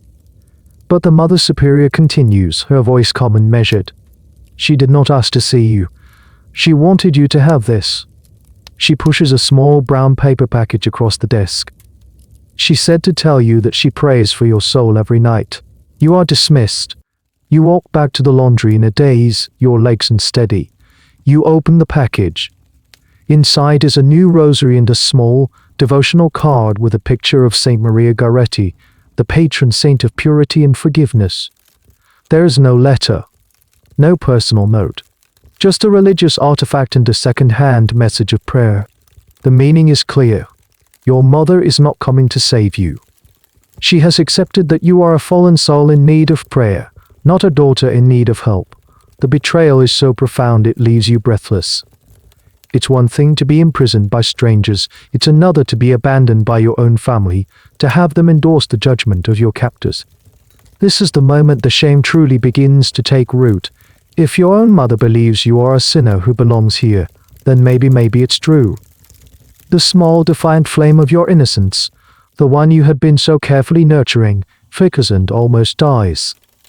You start to wonder if there is something fundamentally wrong with you, a deep, hidden flaw that everyone else can see except you. This experience was tragically common. The Laundries relied on the complicity of families. Historians continue to debate the motivations of these families. Was it cold-hearted cruelty, or were they themselves victims of a deeply misogynistic and religiously oppressive society? Convinced by their priests and their neighbors that this was the only respectable thing to do, many families likely acted out of a twisted sense of love, believing they were saving their daughters from a worse fate in protecting the family's honor. But for the girl inside the walls, the motive didn't matter. The result was the same: a profound sense of abandonment and a crushing weight of implanted guilt. A particularly cruel and lesser-known practice was the manipulation of correspondence. Letters from home were often censored or withheld entirely. Sometimes nuns would write back to the families reporting on the girl's progress in her penitence, often exaggerating her supposed sinfulness to justify her continued confinement. It was a complete control of the narrative, ensuring the girl was isolated and the family was kept at a comfortable, guilt-free distance. You look at the new rosary in your hands. It feels heavy, cold. It's not a symbol of love, but a symbol of your damnation. You go back to your wash tub, and as you plunge your hands into the scalding water, the physical pain is a welcome distraction from the psychological agony. You begin to scrub, not with anger now, but with a kind of desperate fury. You scrub as if you really are trying to wash away a stain that you are starting to believe is on your very soul. The work is no longer just a punishment. It's starting to feel like a penance. And that, you realize with a cold dread, is the most terrifying transformation of all. Life inside the laundry is governed by a complex and often bizarre set of unwritten rules. You've learned the big ones quickly: silence, obedience, constant work. But as time passes, you become aware of a whole other layer of strange, unspoken regulations that dictate every tiny aspect of your existence. These rules are not posted on a wall, they are learned through observation, through the sharp reprimand that follows an innocent mistake, and through the shared, whispered folklore of the women. There are rules about how you walk. You must not walk too quickly, as that is a sign of a flighty spirit. You must not walk too slowly, as that is a sign of sloth. You must keep your eyes downcast, fixed on a spot about 6 feet in front of you. To look up is custody of the eyes, a sin of curiosity. This single rule turns the simple act of walking from one place to another into a minefield of potential transgressions. There are rules about how you sit. On the refectory benches, you must sit up straight, your hands folded in your lap when not eating. To slouch is to show disrespect. In the chapel, you must kneel perfectly upright, not resting your way back on your heels. The physical discomfort is part of the prayer, a small penance offered to God. Then there are the forbidden words. You learn that you are never to use the word "I" when speaking to a nun, unless it is in the context of confession, as in "I have sinned." To say "I think" or "I feel" is an expression of pride and ego. You are to refer to yourself in the third person if necessary, as this penitent, to reinforce your own insignificance. The first person pronoun, the very foundation of selfhood in language, is erased. This linguistic control is a fascinating, undisturbing aspect of the institution's power. By controlling language, they control the framework of thought. If you have no word for "I," it becomes harder to conceive of yourself as an individual with rights, desires, and an identity separate from the group. One of the most peculiar unwritten rules, a detail that emerges from the haze of survivor memory, revolves around laughter. Laughter was seen as a sign of frivolity, of forgetting your penitential state. A small, suppressed giggle could earn you a harsh punishment, but even more strangely, smiling was also monitored. A soft, serene, Pious smile directed at a crucifix or a statue of the Virgin Mary was acceptable, even encouraged. But a smile shared with another girl was a sign of a particular friendship, a worldly attachment that was strictly forbidden. You had to learn the taxonomy of approved and unapproved smiles. The entire system is a web of these tiny, absurd regulations. You can't mend your own dress with a button, because buttons could be seen as decorative. You must use plain, hidden hooks and eyes. You can't hum a tune while you work, because it might be a secular, sinful song from the outside world. You can't stand too close to a window, because you might be tempted by the sight of the world you've left behind. Historians and sociologists refer to this phenomenon in total institutions as secondary adjustments. The official rules are one thing, but the inmates must learn to navigate the informal, often irrational, system created by the staff. The purpose of these myriad, often contradictory, rules is not just to maintain order. It is to keep you in a constant state of anxiety and uncertainty. If the rules are constantly shifting and often nonsensical, you can never relax.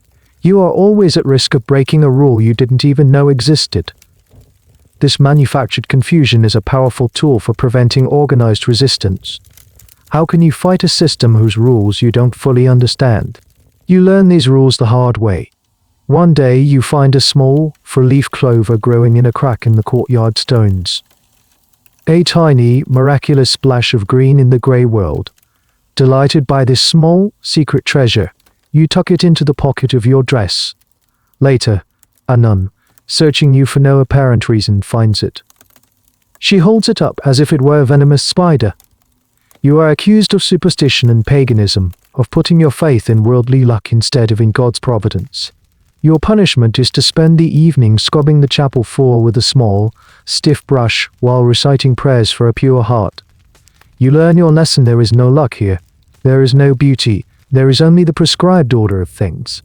Life becomes a tightrope walk over a chasm of potential sin. Every action, every word, every thought must be policed. You exist in a state of hypervigilance, constantly assessing your own behavior against the invisible, ever-changing rulebook. It is exhausting. It is incredibly effective at isolating you, even from yourself. You are too busy trying to follow the rules to remember who you were before they were imposed on you. Years pass. You no longer count them. The changing face of the sycamore tree outside the laundry window is your only reliable clock. You've transitioned from a Maggie to an old hand. You know the rhythms of this place in your bones. You know which floorboards creak, which none is likely to be lenient, and which one has a temper like a striking match. You are a survivor, fluent in the silent language of nods and glances, an expert in the art of being invisible. But the laundry itself is not entirely static. It's a closed system, but it has an intake valve. New girls still arrive. They are brought to the same iron gate, their faces a mixture of fear, confusion, and defiance, the same look you once wore. Watching them is like watching a ghost of your younger self. You see them in the dormitory, wide-eyed and terrified on their first night. You see them in the laundry, their soft hands quickly turning reed and draw in the hot water. You see the nuns put them through the same dehumanizing process. You endured the stripping of their name, their clothes, their identity. But as the decades shift outside the walls, from the 50s to the 60s and then into the 70s, you start to notice a subtle change in the new arrivals. The girls who came in your time were often quiet, shamed, products of a deeply conservative and religious society. They were, for the most part, believers in the system that condemned them, even if they railed against their own fate. The new girls are different. They have a harder edge. You see a girl with a short, choppy haircut, a style you've never seen before. You hear another one, before she is silenced, humming a rock and roll tune under her breath. They seem less afraid, more openly angry.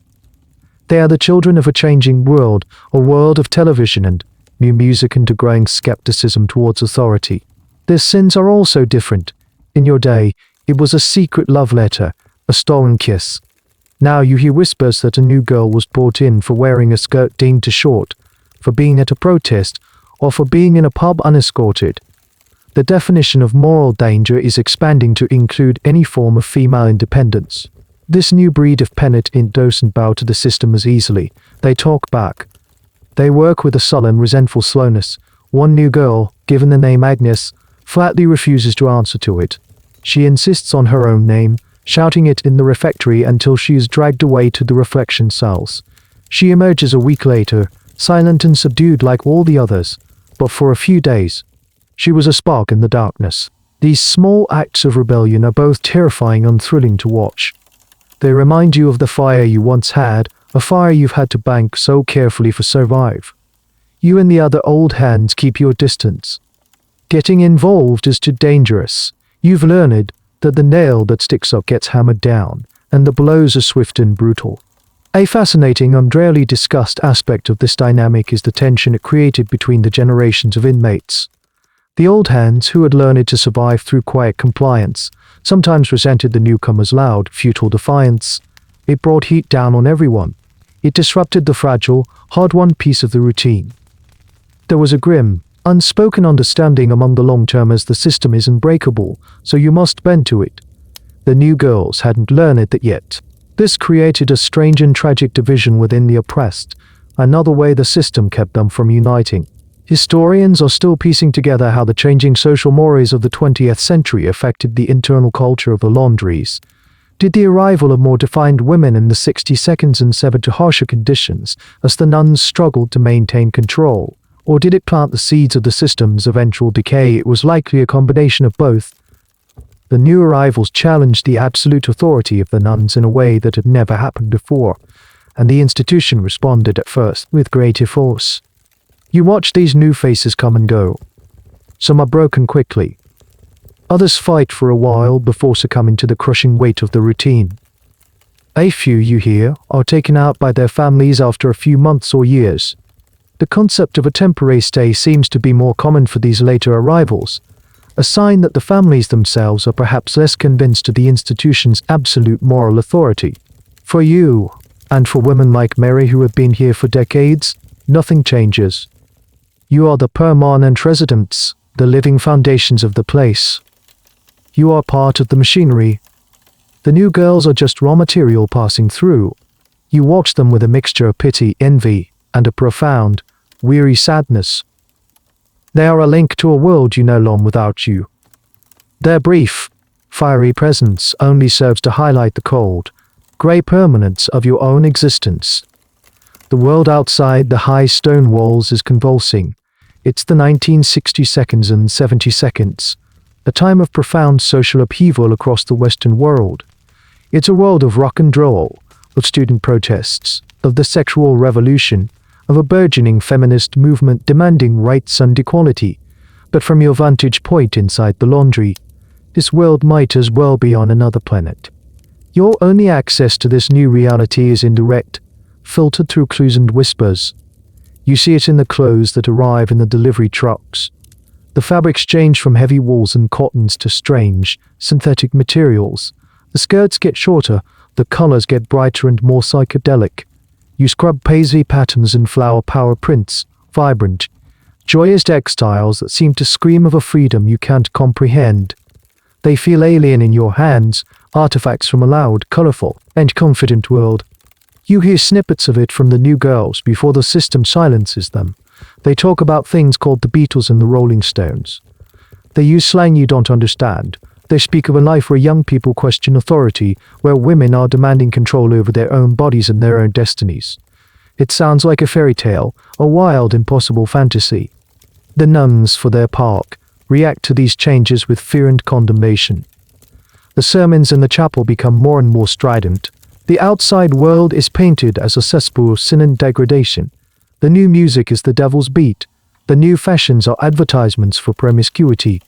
The growing demand for women's rights is a satanic rejection of God's natural order. The laundry, they tell you, is an ark, a sanctuary protecting you from the flood of filth that is modern society. You are the lucky ones, they say, from the temptations and corruptions of the world. The irony is so thick you could choke on it. You are being protected from a world that is fighting for the very freedoms you have been denied.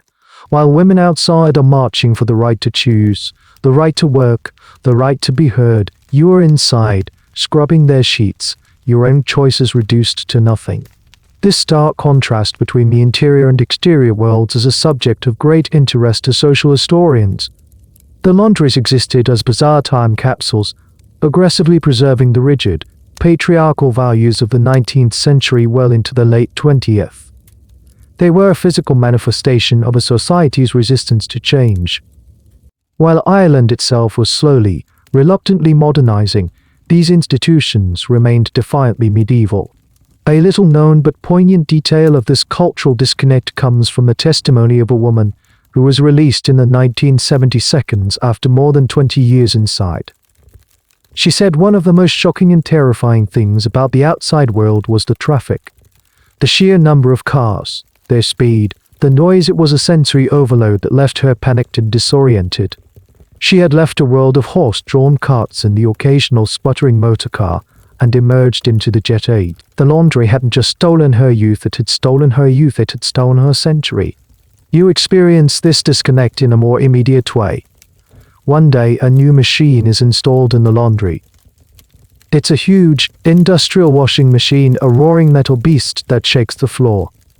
The nuns present it as a gift, a modern convenience to ease your labor. But you quickly learn that it doesn't mean less work. It just means the work changes. The machine can wash more faster than you ever could by hand, so the convent takes on more contracts. The piles of laundry grow even larger. Your job now is to load and unload the roaring machine to feed the beast, and to work the giant hot, dangerous steam presses to keep up with its output. The volume of work increases, the noise level becomes even more unbearable, and the risk of serious burns from the presses is constant. Progress, you learn, doesn't necessarily mean freedom, it can just mean more efficient exploitation. The world outside may be shouting for revolution, but inside the laundry, the walls are thick.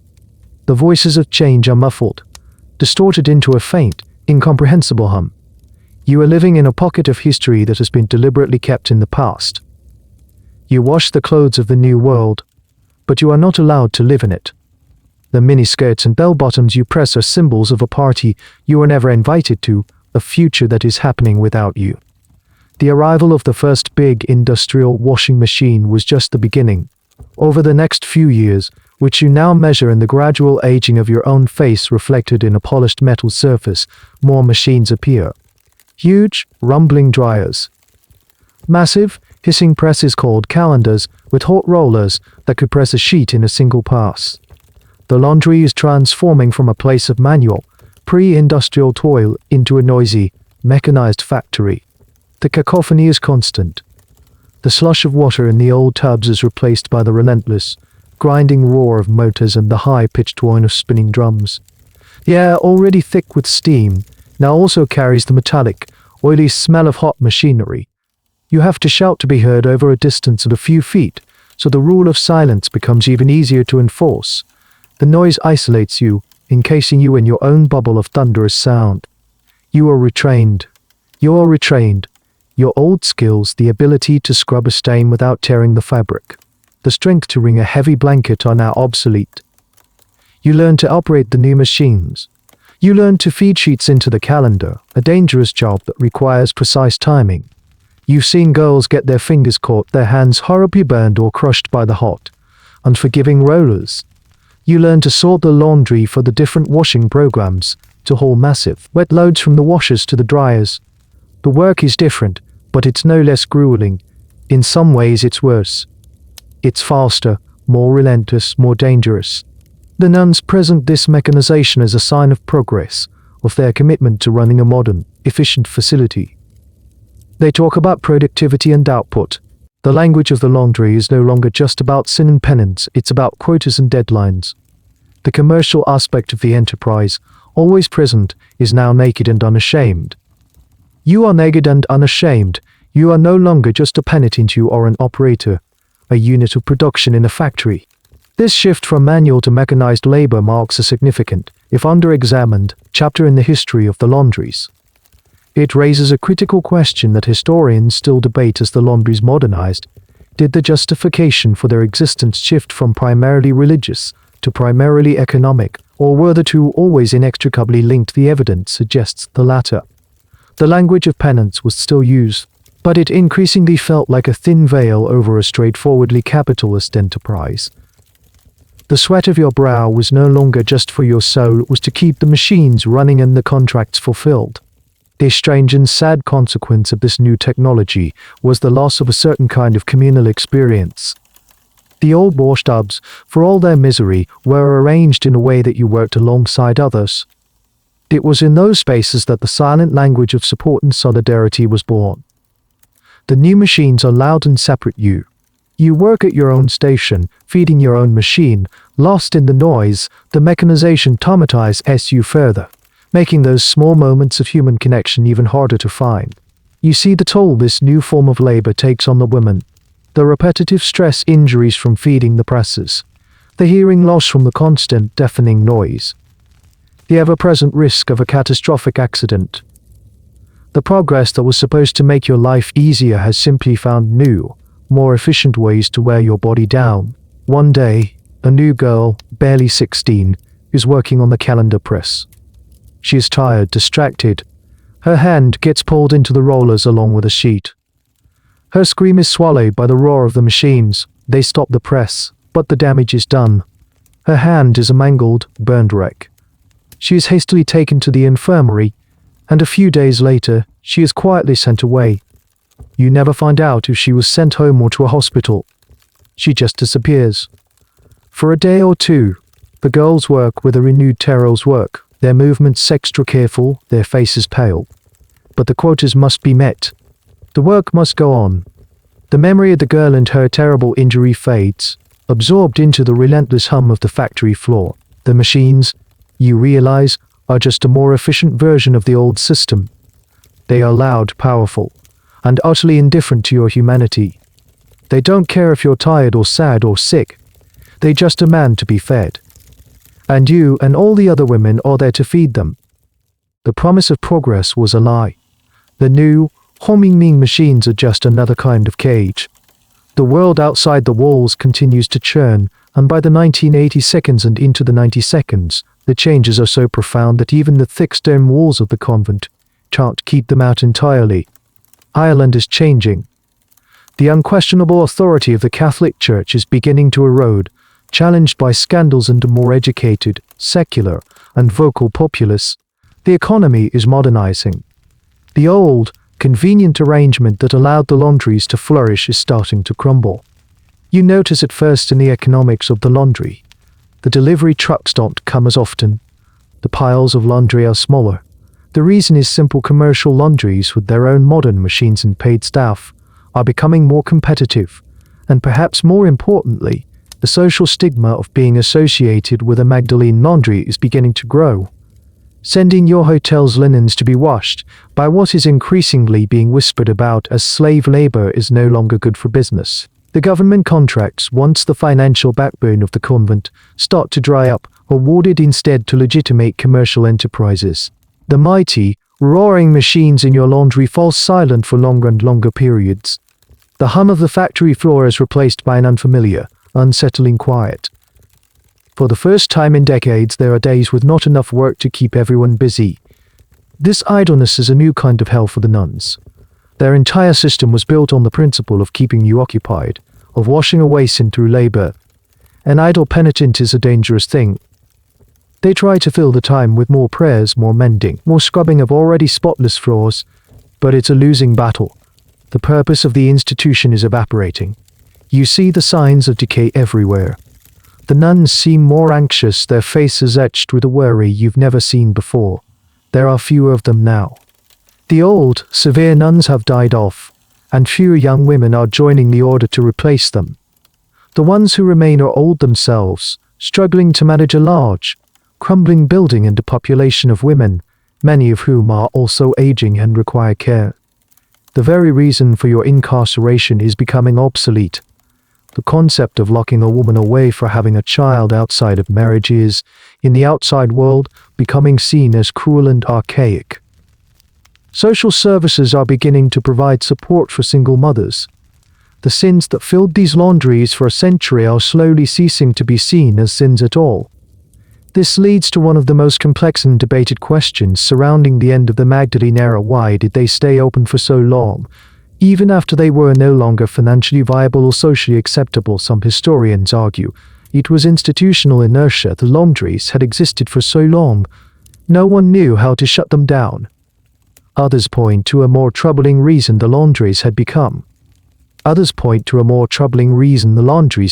in effect, nursing homes for a forgotten population. Institutionalized women, many with no family, no resources, and significant physical and psychological trauma. The laundries, in a final, tragic irony, had become a prison and a hospice all in one.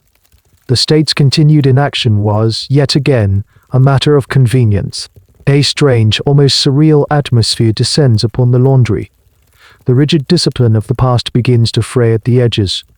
The rule of silence is less strictly enforced, not out of kindness, but out of weariness. You find yourself having brief, whispered conversations with Mary and the other women. You talk about the past, sharing fragmented memories of the lives you had before this place. You talk about the future, a concept so alien it feels like discussing life on Mars. A bizarre, little-known detail from the final years of some laundries was the introduction of television. A small, black and white TV might be set up in a common room, and the women would be allowed to watch it for an hour in the evening. For women who had been locked away for decades, it was a terrifying and incomprehensible portal to another universe.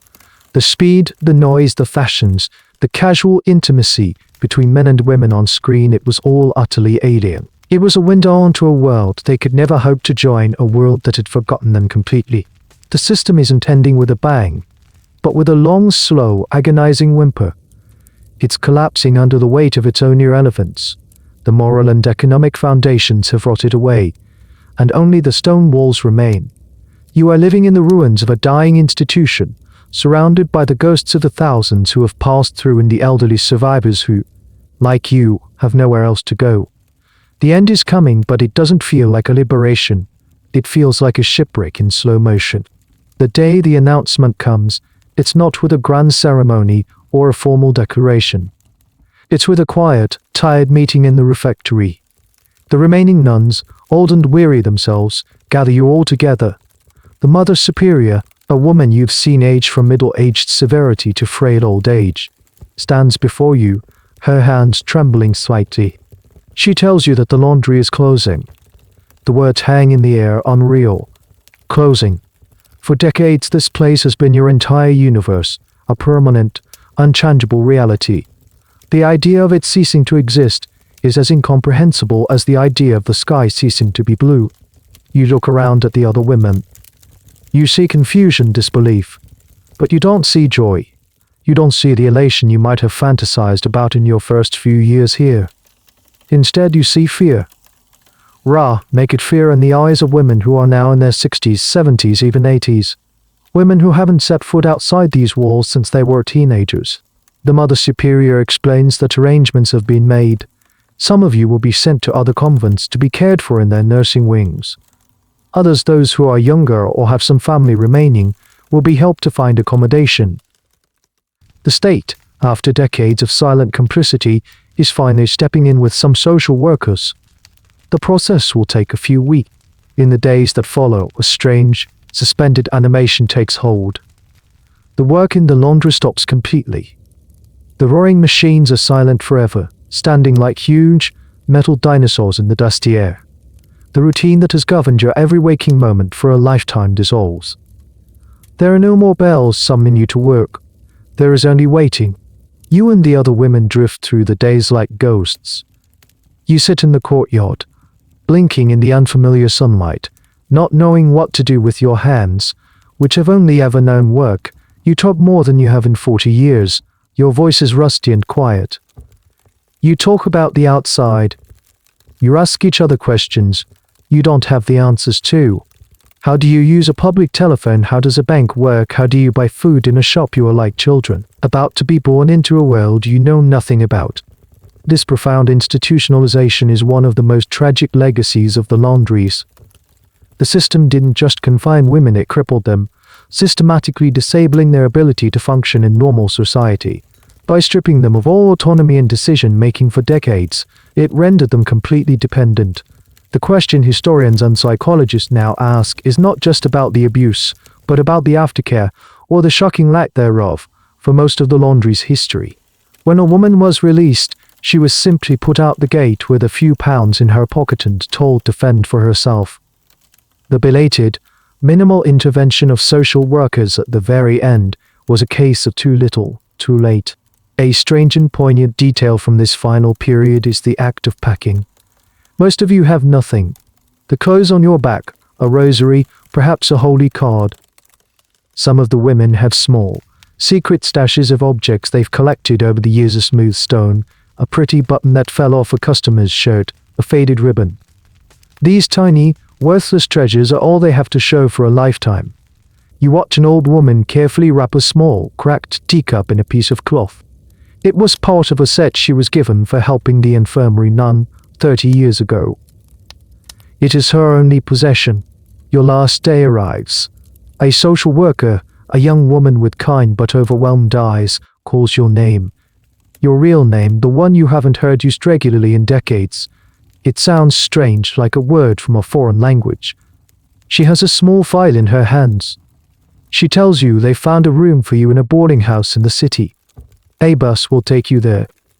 You walk through the corridors for the last time. You pass the silent laundry, the empty refectory, the long cavernous dormitory. These places have been the backdrop to a lifetime of suffering, and yet, leaving them is terrifying. They are the only home you know. You say goodbye to Mary. She's being sent to a nursing home run by a different order of nuns. You look at each other, this woman who has been your silent companion through hell. There are no words adequate for this parting. You just hold her hand, your gnarled, work-worn fingers clasping hers. It's the most physical contact you've had in years.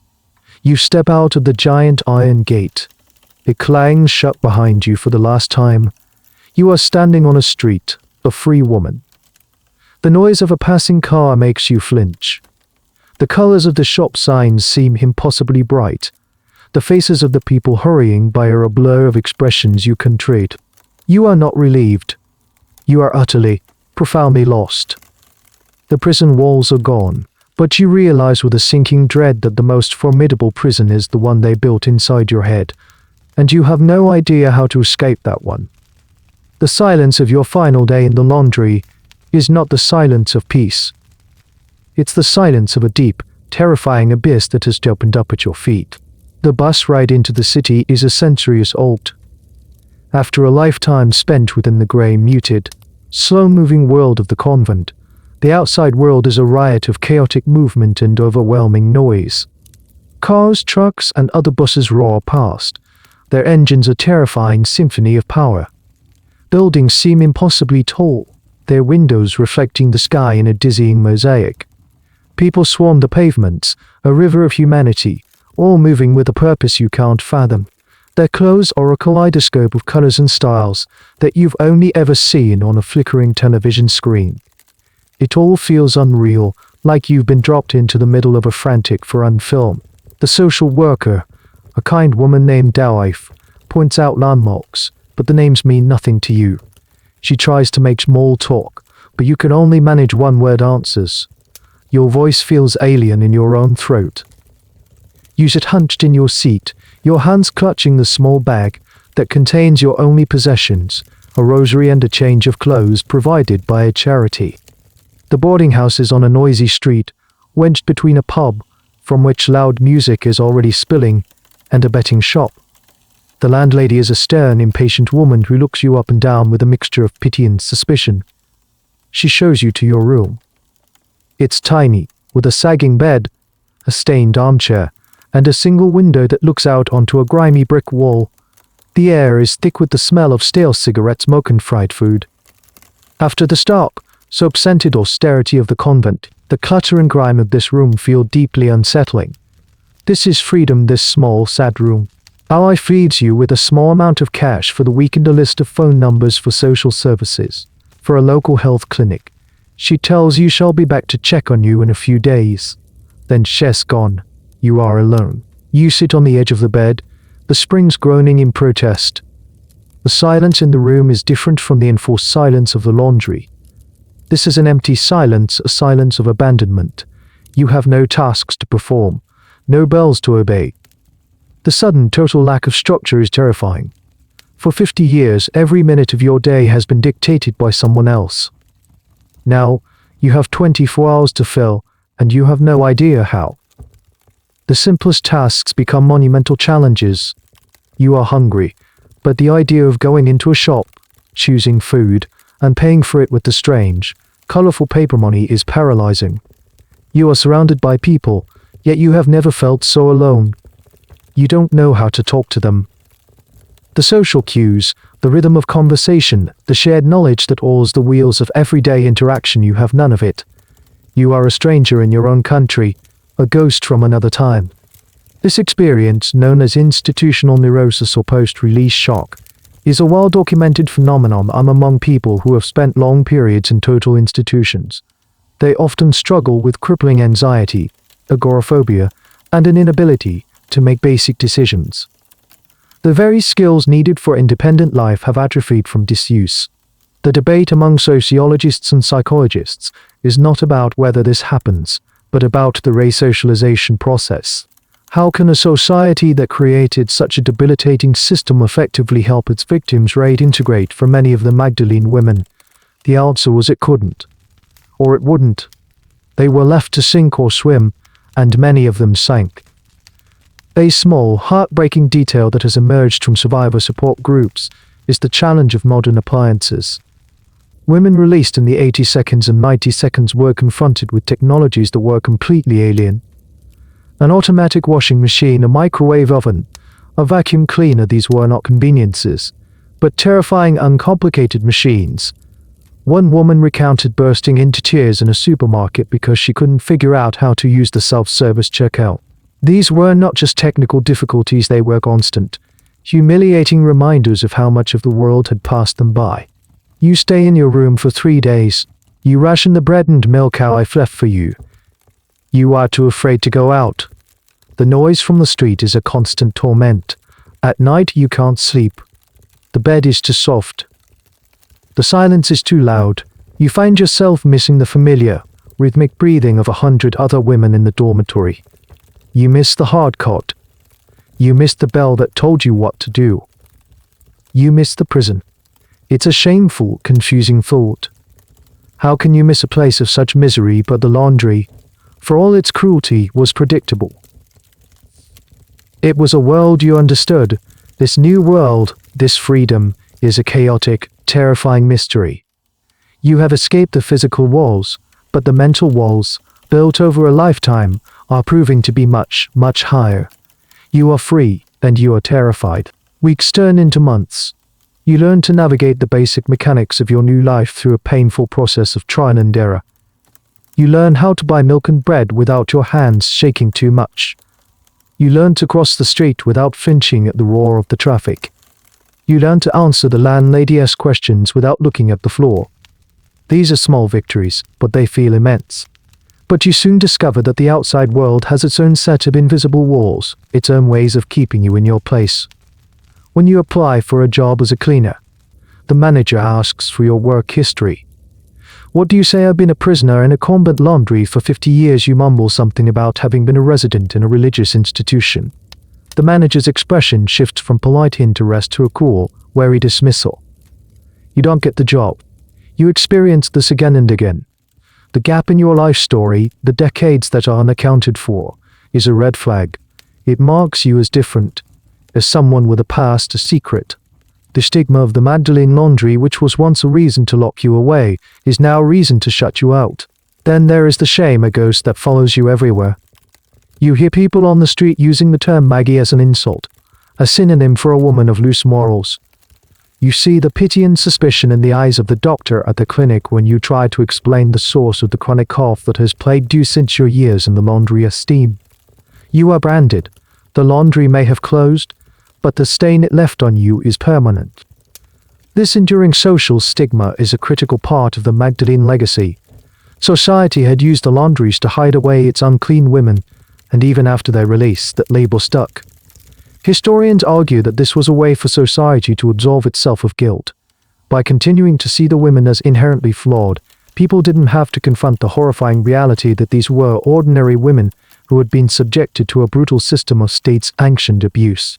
It was easier to blame the victim than to question the entire moral fabric of the nation. You try to reconnect with what's left of your family. You find a listing for a cousin you dimly remember from childhood. You call her from a public phone box, your heart pounding. She is hesitant at first, her voice strained. But she agrees to meet you. You see her for a cup of tea in a sterile cafe. She is an old woman now, with grandchildren of her own. She is kind, in a distant way, but there is a chasm between you, a 50-year gap of experience that you can't bridge with small talk. She tells you your parents passed away years ago. Your father a few years after he left you at the gate. Your mother much later. She tells you your mother never spoke of you. It was as if you had ceased to exist. Your name was never mentioned. You were the family secret, the shame that was buried. The news doesn't make you cry. You are too numb for tears. It's just a confirmation of what you already knew in your soul. You were erased. A lesser-known but devastating legacy for many survivors was the loss of their own children. Many of the younger women in the laundries were unmarried mothers, and their babies were taken from them at birth and adopted, often to families in America, with no records kept. For these women, release from the laundry was the beginning of a second, agonizing journey, a search for a child they never knew, a child who had no idea they even existed. It was a wound that could never heal. You live a quiet, solitary life. You are haunted by the past. Loud noises make you jump. The smell of strong soap can trigger a wave of nausea. You sometimes wake up in the night, your heart racing, thinking you've heard the morning bell. The trauma is etched into your nervous system. You are free, but you are not free of the laundry. It lives inside you. You see other women like you on the streets sometimes. You can recognize them. There's a certain look in their eyes, a way they hold themselves, a hesitancy in their movements. You are members of a secret tribe, the graduates of a school of suffering. You might exchange a brief, knowing glance, a flicker of recognition. But you don't speak. The habit of silence is too deeply ingrained. The shame is a wall between you. Even now, the laundry taught you that connection was dangerous. And that is a lesson you have not been able to unlearn. The brand is permanent, an invisible mark on your soul that you will carry with you to your grave. The year is 1993. You're living your small, quiet life, keeping to yourself, trying to stay invisible. One evening, the news on the small television in the corner of the boarding house common room catches your attention. The reporter is standing in front of a familiar-looking high-stone wall. It's the wall of a convent in Dublin, one of the biggest and most notorious of the Magdalene Laundries. The story is shocking. The nuns in financial trouble had sold off a piece of their land to a property developer. But when the developers started digging, they found something horrific. A mass grave. The reporter's voice is somber as he explains that the remains of women have been found, buried in unmarked, unconsecrated ground. The number is staggering, 133 bodies, though the number would later be revised to 155. You sit frozen in your chair, your teacup trembling in your hand. The secret is out. The thing that was never spoken of, the thing that was hidden behind high walls and a conspiracy of silence for more than a century, is now being broadcast into every home in the country. The discovery of that mass grave was the spark that lit the fuse. It was a tangible, undeniable piece of evidence that could not be ignored or explained away. You can't dismiss 155 bodies in a pit as charitable care for fallen women. It was proof of a horrifying level of neglect and dehumanization. These women had not only been stripped of their names and lives, but also of their dignity in death. They were discarded, thrown away like refuse. The public reaction is a firestorm of outrage and disbelief. People are horrified.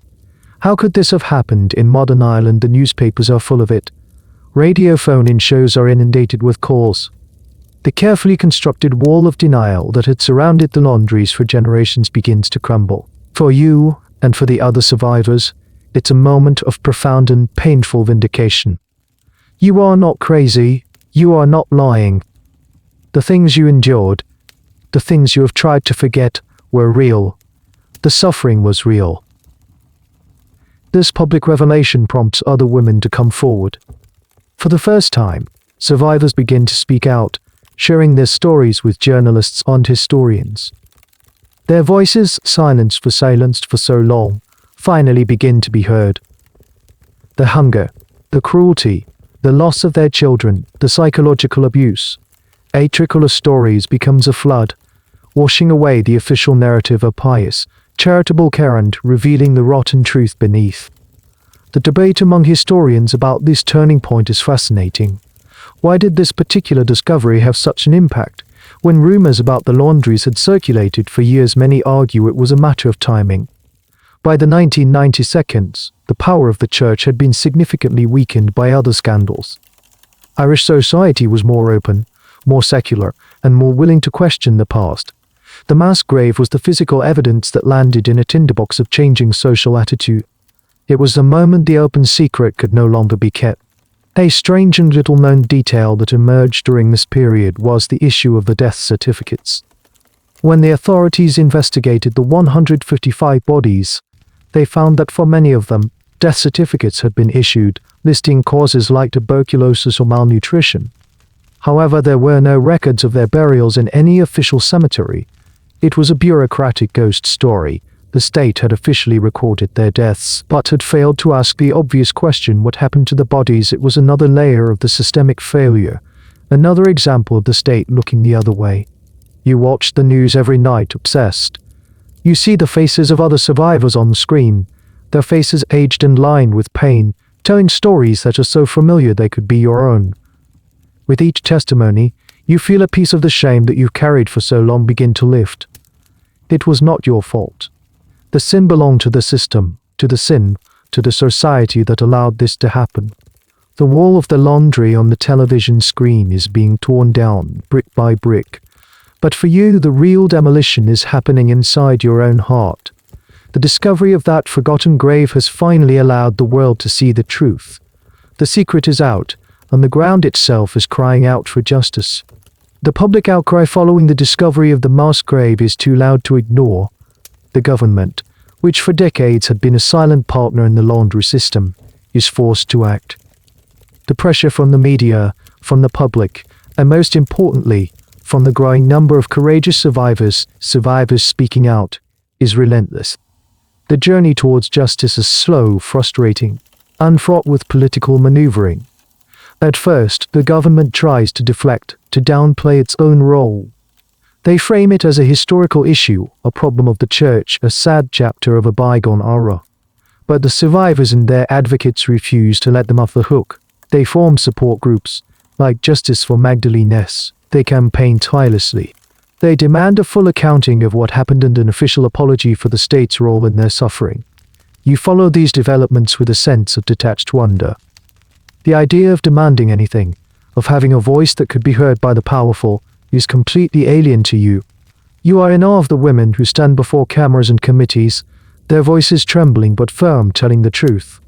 They are fighting a battle you never would have dreamed possible. Finally, after years of campaigning and a damning report from a special committee, the moment comes.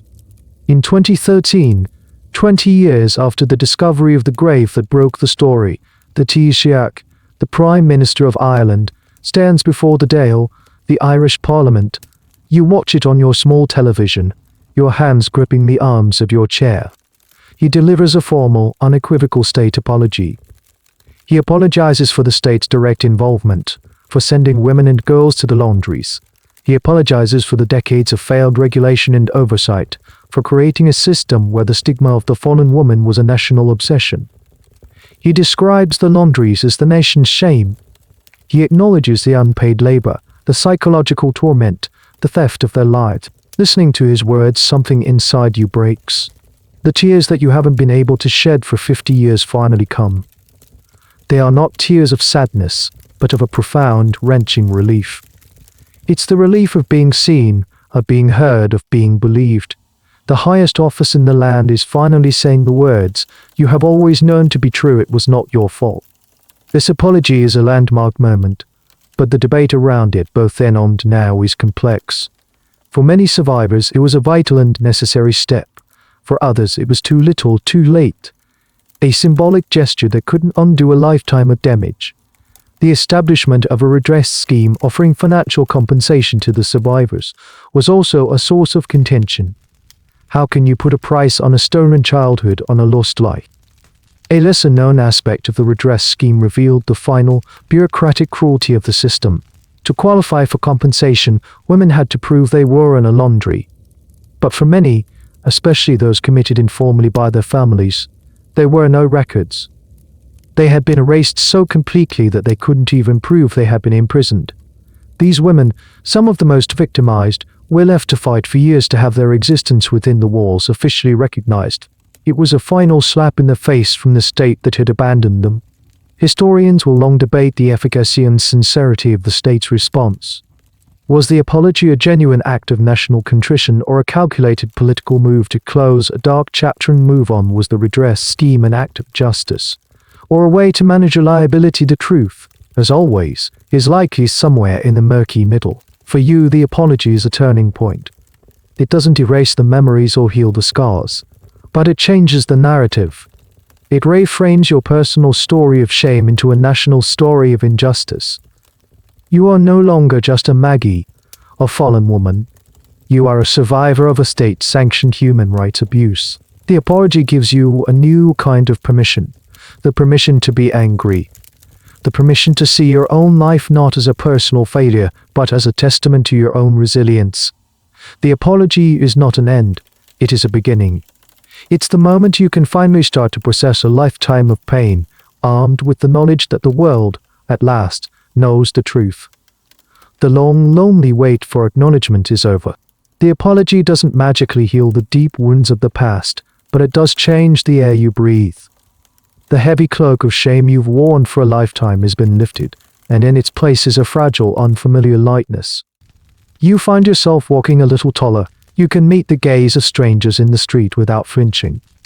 Your story is no longer a secret you carry in the dark. It is a known history, a part of the nation's public memory. You start to do things you never thought you would. You join a survivor support group that meets in the basement of a community center, in a circle of women with faces as lined and weary as your own. You find him your real name and you tell your story, and as you speak, the other women nod. They don't pity you, they understand. For the first time since you were a girl, you feel a sense of belonging, of sisterhood. It's a broken, scarred sisterhood, forged in a terrible fire, but it is real and it is powerful. The world outside continues to change, and now you see it not as a terrifying, alien landscape, but as a place of quiet wonder. You see young women walking with a confidence that takes your breath away. You see them laughing loudly in cafes, debating politics, holding hands with their partners without fear. You see a society that is slowly, painfully, unlearning the lessons of shame and silence that were once its creed. The deference and fear that once defined the relationship between the people and the clergy has been replaced by deepened, enduring skepticism. One evening you are watching a documentary about the laundries. The narrator says something that makes you freeze. The last Magdalene laundry in Ireland, he says, his voice heavy with significance, did not close its doors until 1996. 1996, the year feels impossible. You pull the date apart in your mind. By 1996, the world had personal computers, the internet was beginning to connect the globe, and the Spice Girls were on the radio. The modern world, in all its noisy, technological glory, had been running in parallel with this medieval system of incarceration. The thought is staggering. It wasn't a relic of a distant, Victorian past. It was contemporary. The system didn't just die out, it clung to life with a desperate, stubborn grip, surviving well into an era that should have known better. This fact deepens your understanding of the laundry's legacy. It wasn't just a product of old-fashioned piety. It was a durable system of control, remarkably resistant to the forces of modernity. It highlights the profound disconnect between the official, progressive image of a nation and the dark secrets it keeps hidden in plain sight. This leads to the final, lingering question, the one that historians and ethicists will continue to debate for generations. What is the ultimate meaning of this history? Is it a uniquely Irish tragedy? A perfect storm of post-colonial insecurity, religious fundamentalism, and institutional misogyny, or is it something more universal, a cautionary tale about what happens anywhere when a society gives absolute power to an institution without oversight, when it decides that some lives are worth less than others, and when the greater good is used to justify the suffering of the few? You believe it's the latter. Your story, you realize, is not just about a laundry in Ireland. It's about the walls, both real and invisible, that societies build to contain the people they fear. It's about the quiet complicity that allows injustice to flourish. Your life is quiet now, but it is your own. You have a small, tidy room, a few friends from your support group, and the small pleasure of a cup of tea by the window in the morning. You sometimes visit a park and watch the children play, and you feel a sense of peace that you never thought possible. The echoes of the past are still there. They will always be there. You still hear the phantom clang of a bell sometimes, or catch a scent of lye soap on the breeze that makes your stomach clench. But the echoes are softer now. They are no longer the roar of a prison, but the faint, distant whisper of a story that has been told, a truth that has been heard. You survived. Your name is your own again, and in the quiet light of your small room, that is a victory. The story has now drawn to a close. The clang of the bell has faded, the steam has cleared, and the hum of the machinery has fallen silent. The path you walked was long and shadowed, but you have stepped out into the quiet light of evening. Let the weariness of that journey dissolve, like sugar in warm tea. Allow the tension in your shoulders to release, and feel the weight of the day gently lift. Your own bed is a safe harbor, far from the cold, stone-frozen, thin, scratchy blankets of the past. The air you breathe is your own, filled with the familiar, gentle sense of your own space. There are no watchers here, no rules to obey, only the soft rhythm of your own breathing, a quiet and steady beat in the stillness of the night. The stories are over now. The voices have faded. All that is left is this moment of peace.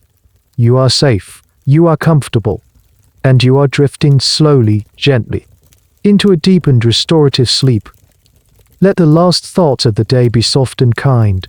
Let the darkness behind your eyes be a velvet curtain, opening onto a world of peaceful dreams. The end of the article. Good night.